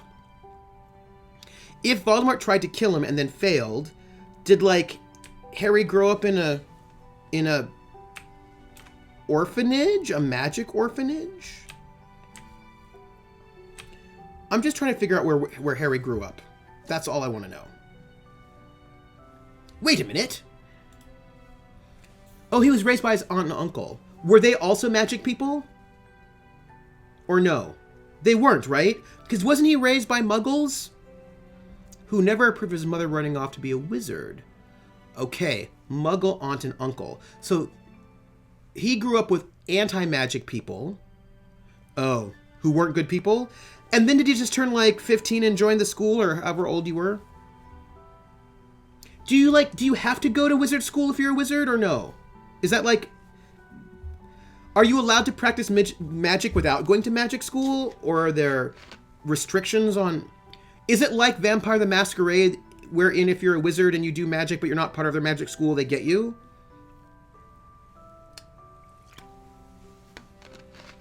They stuck him under the staircase? What?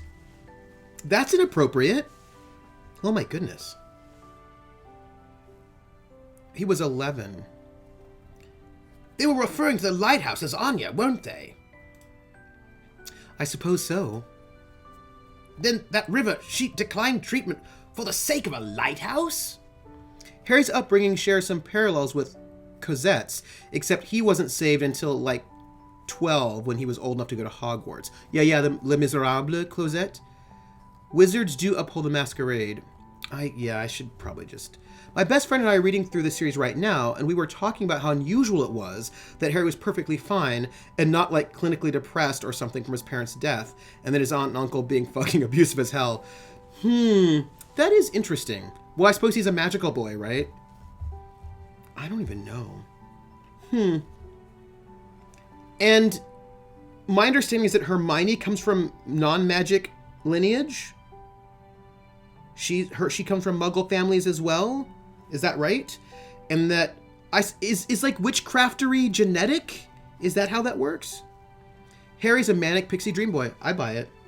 I buy it.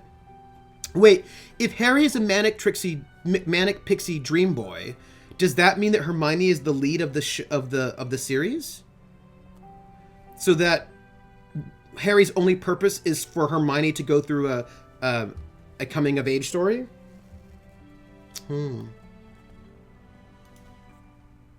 But then what about the Weasleys?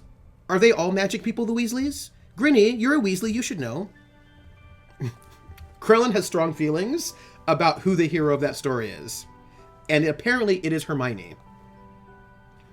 But my understanding from my Immortal was that Anobi Darkness Raven Dementia Way is the hero of the Harry Potter series. Oh, Harry's mom was also Muggleborn. Ron is the antagonist. Why do you not like Book Hermione? Isn't that a bit too extreme? I've seen stranger things in the course of the job. Me too, but I can never wrap my head around it. It's none of our business anyway. She's not our client. We have a note about Anya. It's the lighthouse. Let's get it there. Nope. Anya, the abandoned lighthouse by the cliffside. So, we have learned... We need to get some memory things is what we need to do. Oh, hey. Who are these people? Oh, this is them. She's a bit Mary Sue-y.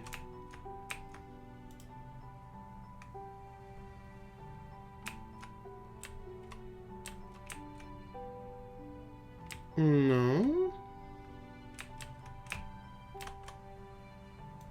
Okay. She's bossy and snooty and I can't stand her. I feel like Grinny has feelings. I feel like Grinny has feelings. She's a... Wait.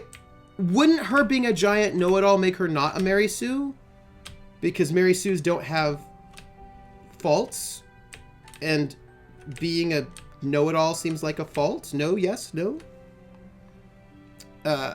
Right up until the boys save her from the trolls and she stops being a fucky bossing know-it-all. I just feel like... Oh! Oh! But she's stuck with Harry and Ron as sidekicks, so of course she's bossy. Oh! So, we have to find these memory pieces. Are Harry and Ron incompetent? These are questions I have. I don't think we have any memory pieces here. Oh, hey, Grinny. I think I told you this already, but you were so on fire in Vampire last game. You were just so good.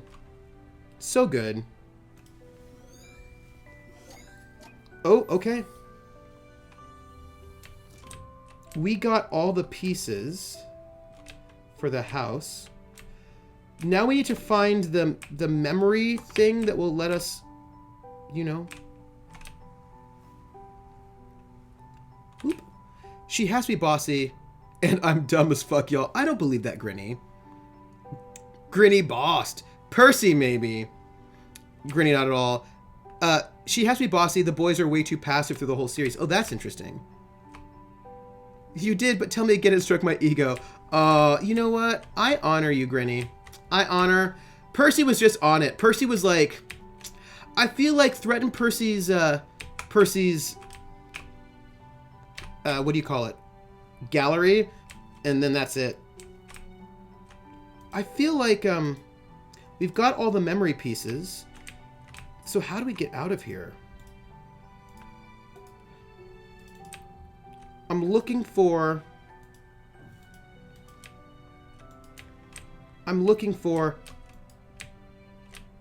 Look, I don't want to set the world on fire. I just want to find a memory piece that we can jump out of. That's all. By the way, gang, we did techno today in class, and it was very good. I enjoyed it very well. Also, last week's disco class went, last week's early hip hop went really well as well. You're like, I had enough of Lucy. Get a room. I need to get a room.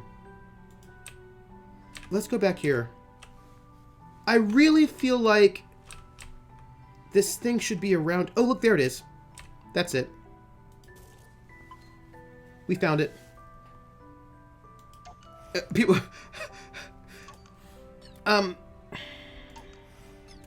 So, Krellin, you know how sometimes...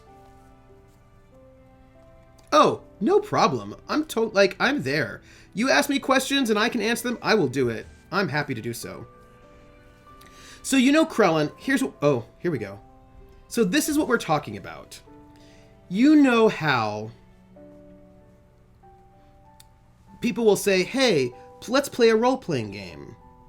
And the concept of the role-playing game is that we all are pirates on the ocean. And for this campaign, we're going to be playing pirates on... I'm not going to say perfected it, Grinny. But they were like, oh, that's cool. And then they started making lots of techno. But also house. They did lots of stuff. It should be fun to see how Lucy's story goes. But, so you know when you're like, let's play a game where we're all pirates. And we're going to be on the ocean, sailing around, being pirates. And somebody was like, I want to make a character who is afraid of the ocean and hates piracy. Lucy's a little bit like that. Lucy's a little bit the concept of the person who doesn't want to be there and is sort of against what the whole thing is. So let's see what we're going to do here. Although Caduceus is actually on the adventure, though. Do you know what I mean? Caduceus is like, yeah, I'll do it. So the Caduceus is a little bit different because Caduceus at least...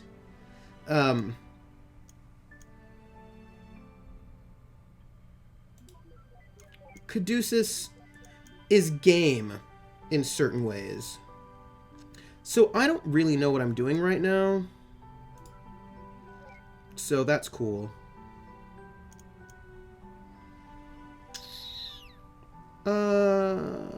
Let's do this. Right, I'm just making poor choices and I want you to know it. Like, I'm making really poor choices that will lead to doom. This is true, Krellin. I've never known what I'm doing. I'm just, like, having a lovely time, hanging out with friends. What I want is, you know, other stuff to happen. Oh, I like Percy. I think she's fun. See, the thing is, I really feel like... Here, this is what I'm doing. Right? We got it. Boom, boom, boom. Boom. 13. I am playing a Tremere. And vampire pirates are super sad because they can't cross running water, so they spend their time in boxes. It's super sad. Ooh. Yeah, no, I think Percy's great. I love Percy. So my character Flora is a Tremere, and she's an old black lady who was a nanny, who worked as a nanny for the rich and famous. But before that, she had been like, you know, a nurse in the war, and sort of like a combat nurse, and a doctor. Well, she was actually a doctor. She was like a doctor in the war, and then she couldn't get work, so she became a nanny for the rich and famous, and now she's a Tremere who, you know, is really friendly and nice, and the war, and she's just you know, she's the nicest person. You know, she knits. She's just very friendly and very sweet, and you know, she's in no way threatening or dangerous.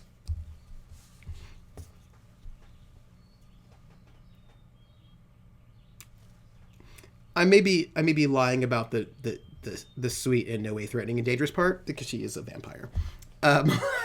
Land pirates. She knits voodoo dolls. You know, she's a Tremere, so you know. You're a Norland nanny. I don't know what a Norland I don't know what a Norland nanny is. River? Where are we? Ooh, okay. Here we are. I'm a Toreador? Yep. Yeah, that one. I'm a famous artist named Persephone. Imagine a Kardashian, and that's Percy. Flora is scary as fuck. You know, how do I put this? I don't know why you'd be scared of her. She's super friendly, really nice. She also knows everything about you. There's only room for one innocent character, and that makes her the most dangerous. I didn't say she was innocent. I said she was sweet and nice. Sometimes. Yeah. The thing is, Percy knows Auspex is the worst. Stop reading minds. Yeah, right? Why? I wouldn't talk. Why would you need Auspex when you could have Dominate and just make people think the things you want them to think? Speaking of which, I think I need to RP reason people up by dominate for no reason. Because who doesn't want to just rewrite people's memories and have them believe things that you want them to believe? Because I feel like that's pretty awesome. Speaking of which, they have the worst disciplines. Dominate, Auspex, and Thaumaturgy. I feel like those are the disciplines that make you a really nice person. Super friendly. You know? How the heck do they move this thing upstairs? Who knows? But I bet it'd be a piece of cake for the TARDIS. Not really. You can't even get it through its door. Oh, I did not use all my XPs. I have a lot of XP left. I need to change this from a bird story to the Moon. That's what I have to do. I want to run a Masks game. I would be bad at it because I don't believe in reading rules, but I want to. Masks is a Powered by the Apocalypse superheroes game. And I believe it's about, like, dealing with the tension between your superhero persona and your non-superhero persona. As a former nanny myself, I had to watch a documentary about Norland. We didn't have a class in how to drive an escape car safely. Oh, thank you. We should... I feel like we... Didn't it already say we were to the moon? I feel like we said that. I just didn't update the... I didn't update my content warnings. True. Well, that settles it. Moving pianos is a pain in the ass for everybody. Well, you know, I imagine, I would play a Frau Totenkinder. Yeah, I would. That is true. But you know, I run a free clinic. My character runs a free clinic for the people in the poor neighborhood to come and get free healthcare. And maybe also vampires feed on them. But whatever. Superheroes. Table Story runs a Masks game on Friday called Identity Crisis. It's one of my favorite shows on Twitch. Yeah. Yeah. Well, you know, Aberrant was a superhero game in World of Darkness, and that was World of Darkness. So I imagine you can do it, right? I imagine Masks is sort of like Monster Hearts, but with superheroes. Right? So I think my understanding is that Masks is going for that Monster Hearts teenage angst vibe.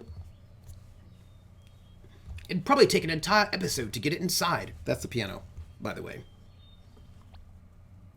Yeah, Teen Titan superheroes, right? Like, I imagine classic Teen Titans when, like, Terra was having sex with Slaymaster and, like, it was all bad. I can imagine that being the thing. I wouldn't mind seeing such an episode. Me neither. It sounds pretty epic. Who doesn't like a little bit of Doctor Who?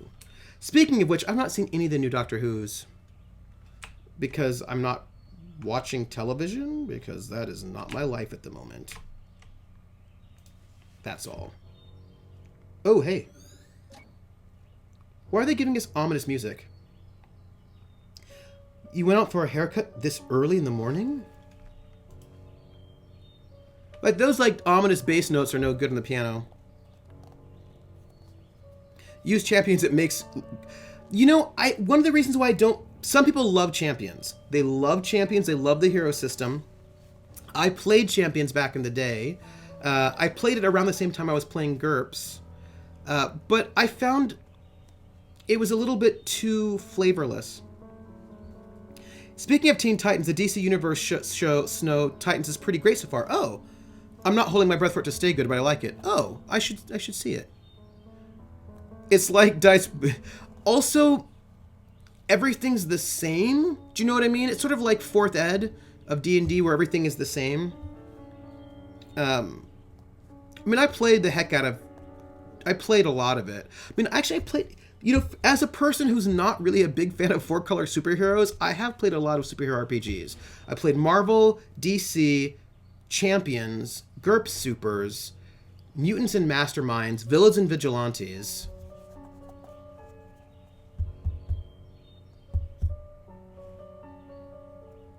Aberrant. I've played a lot of superhero games as a person that's not a big fan of superheroes. Like, my favorite superhero, if I were to run a superhero game, if I were to GM one, I would want it to be... I understand that, Krellin. If I were to run a superhero game... Yeah, and I enjoyed that too. But there's also the Mutants and Masterminds that was sort of D20. I did that one as well. But if I were to run a superhero game, I would... It's generic in the same way GURPS is. You can make the base powers and make them fit your vision rather than being about... Yeah, it's just that in GURPS, a punch is different than a lightning bolt. Right? So in Champions, everything does the same... It's like, this does 3 damage, this does 3 damage. It's all sort of like that. The TSR Marvel one was really good. I enjoyed that one too.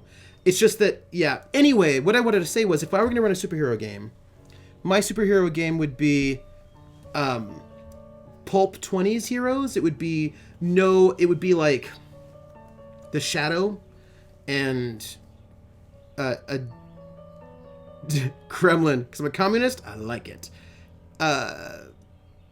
So I think I would do... If I were going to do that, I would do like a very realistic heroes. Yeah, like the Phantom, the Shadow, Dick Tracy, yeah, or like an Zorro, early Batman, not later Batman. But like that early kind of 20s, 30s heroes. That's what I would go with. Because I really like the people being real people without real superpowers. Doc Savage would be a little bit too high. Yeah, so like I would want that sort of early feeling. That's what I would like. That would be what I would want to run. And I would run it like, much smaller scale, like not world ending threats, but like city threats, where you'd be running around sort of dealing with threats to the city, sort of, city level threats, and maybe some travel, a little bit of adventure, but city based, and a lot of dealing with your alter ego stuff. How do you deal with that line between the two selves and not be caught? Yeah, I basically not 4-color, but street pulp is what I would do. Ooh. I have not played Heroes Wanted, and this book on the reimagination of Catwoman's origin story sounds really fun. Tell me about Heroes Wanted. Tell me about it. What are you making there? Rabbits. Did you see the rabbit I left for you? Yeah. Tell me about that rabbit. Night Witch's supers? He was basically just, he was a regular person. The spirit you might be thinking of. Night Witch's supers? Night Witch is a little bit too dire. Night Witch is going for Russian lit, tragedy and melancholy. So I wouldn't be going for tragedy and melancholy. I'd be going for like, because it would actually be a bit more high-powered, right? A bit more cinematic is what I'd go for, but not that much. Heroes wanted a sort of street-level heroes, though a bit smaller than General Pulp level was. Make your own superhero using adjective and noun. Oh, that sounds fun. Newspaper headlines? That sounds good. Tell me about that rabbit. Huh? Describe the rabbit. I want to try it. What's the, how many players for Heroes Wanted? How many players? Because, you know, can I admit something to you all? Like, seriously, I want to admit this thing. Don't freak out, but I'm going to admit something. You know that game, which I have right over there? Hold on. What is it? It's called, yeah. So, I have a bunch of, a bunch of games, and for playing for my game night, and I have a Masters of the Multiverse, Heroes of the Multiverse, Masters of the Multiverse, and this is true. And the thing about it is that it's unsatisfying to me as a deck building card game because I have never lost a mission ever. I've played all the hard ones, never lost. And I feel like there are not a lot of really interesting tactical choices. I feel like you're like, oh, well, this is what I do. And you're just like, you do it. I should maybe play it on this app in Steam. But I like my card games to be that one a little bit more challenging. But I have friends who really love it, so I'll play it. But I just want it to be more challenging. It feels a little too straightforward. So I will try this Heroes Wanted. It was yellow. What else? A bit puffy? And? Well, it's just a paper rabbit. Wrong answer. Sentinels, thank you. Sentinels of the Multiverse. Thank you, Krellin. I was like, something of the multiverse. Well, it's not a deck builder like Ascension or anything like that. You come with pre-built decks. But it's sort of like a deck game, sort of like Arkham Horror. It's not a deck builder like Ascension. That is true. I just want it to be harder, more challenging. John, wrong answer. I don't know how else to describe it.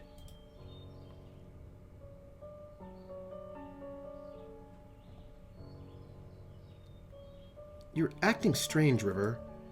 Is something wrong? River? Here, 1 to 5. Oh.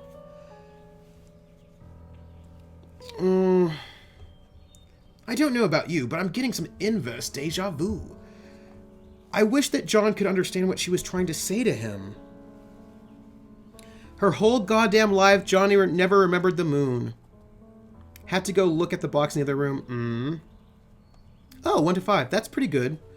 Play with someone who is belligerently uncooperative and makes a lot of bad decisions, maybe. Yeah, that would probably do it. Most of the time I play with people who are pretty on it, and we just, we just, like, go, go, go.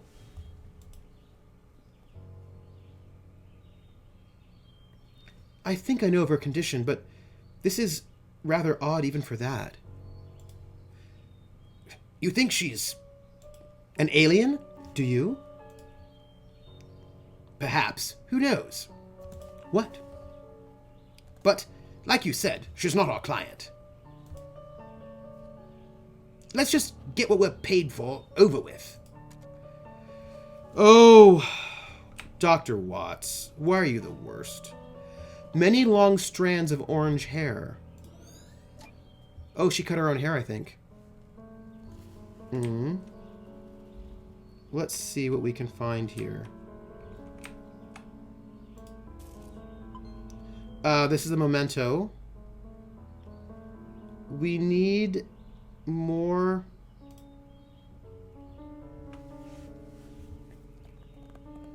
Oh. Oh, that's interesting. I meant an actual alien. They shouldn't. I mean... But thinking about Hellblade, I wonder how people thought about things in different moments. So, this is the day she started it, huh? We need one more. One more. One more. I wish people weren't cruel to other people. That's what I wish. I think we need to go back out here. We must have missed one. Let's see if we can find it. Because I think we must have missed one. No, I feel bad for her too. I do. I feel badly for her. So... we're missing one memory piece. I think it must be really hard to be trying to communicate with somebody that you love and have them not understand you. Like, that's sad. A yellow paper rabbit. Dear Lord, not again. That's it. We've got the memory pieces. So, you know, everybody, I want you to know that I will be... We're going to get this memory, and then we're going to... What is this? New boxes of plain paper. Uh-oh. I think I know where this is going. And next new board game is Betrayal at the House on the Hill Legacy. Oh, that's true. You know, I prefer Dead of Winter to Betrayal on the House on the Hill. I need to play Betrayal more, but I prefer Dead of Winter because with Dead of Winter, I knew that I was the betrayer from the beginning, whereas with Betrayal, I thought I wasn't, and then I was, and it's really weird for me to not know my motivation, or like to think I have a motivation, and then it turns out I had a different motivation. I like knowing. By the way, I was playing Secret Hitler, and I, like, totally won. It was great. I was Hitler. And we fooled them. I still need to play Legacy, Pandemic Legacy Season 2. Let's prepare this memento. We're going to do this, pop out, and then save. So let's see what we're going to do here. We need to do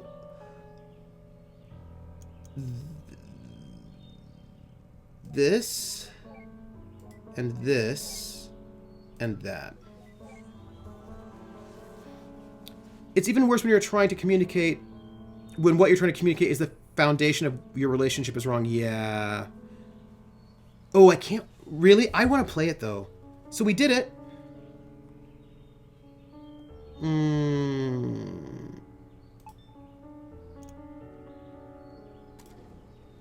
Activate the memento? Here we go, folks. Hey, Krellin. Krellin. I like to ask Krellin certain questions because Krellin knows me a little bit too well. In the best possible way, not in a bad way. Krellin, how many more sessions do you think it'll take me to get through to the moon? We're going to stop right here. We're going to save. Let's hang out over here. Whoop. Okay. Hey, everybody. I'm back. Let me, while we're talking, I'm going to save the game. Save. 2, maybe 3? Okay. Okay. That's fair. We've played for 3.5 hours, but you know how it is.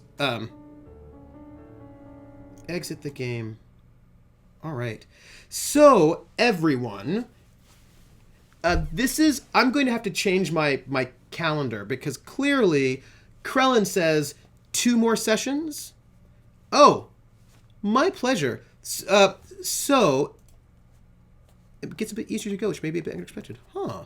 So this is session 2 of To the Moon.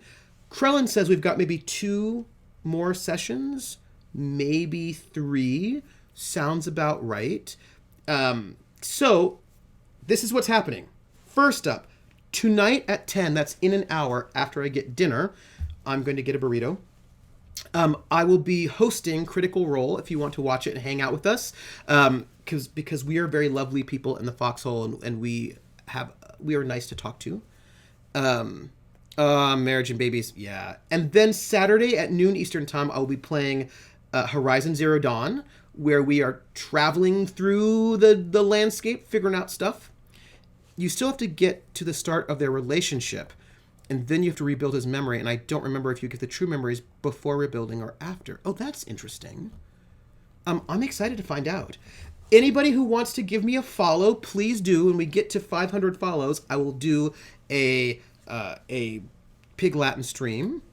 And if there's anybody here who's not a member of our Discord, join our Discord. We were having a big, long conversation about superheroes and superhumans. That was what we were doing today. It was good.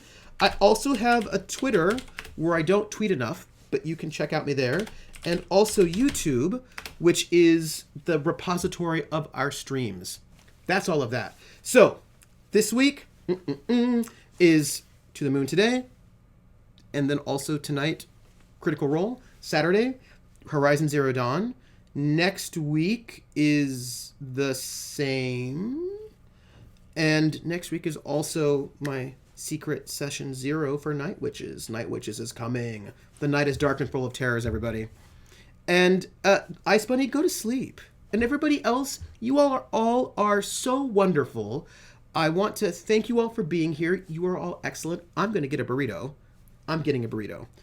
Thank you, everybody. Thank you to all the subscribers and to all the followers and all the chatters and everyone who makes the Foxhole a great place to be. Thank you.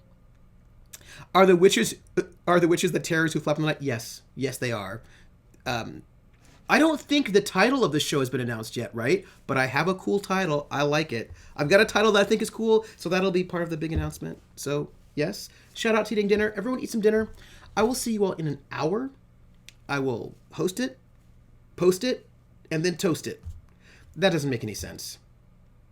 But I don't care. Take care, everybody. I will catch you all on the flip side. Bye, everybody.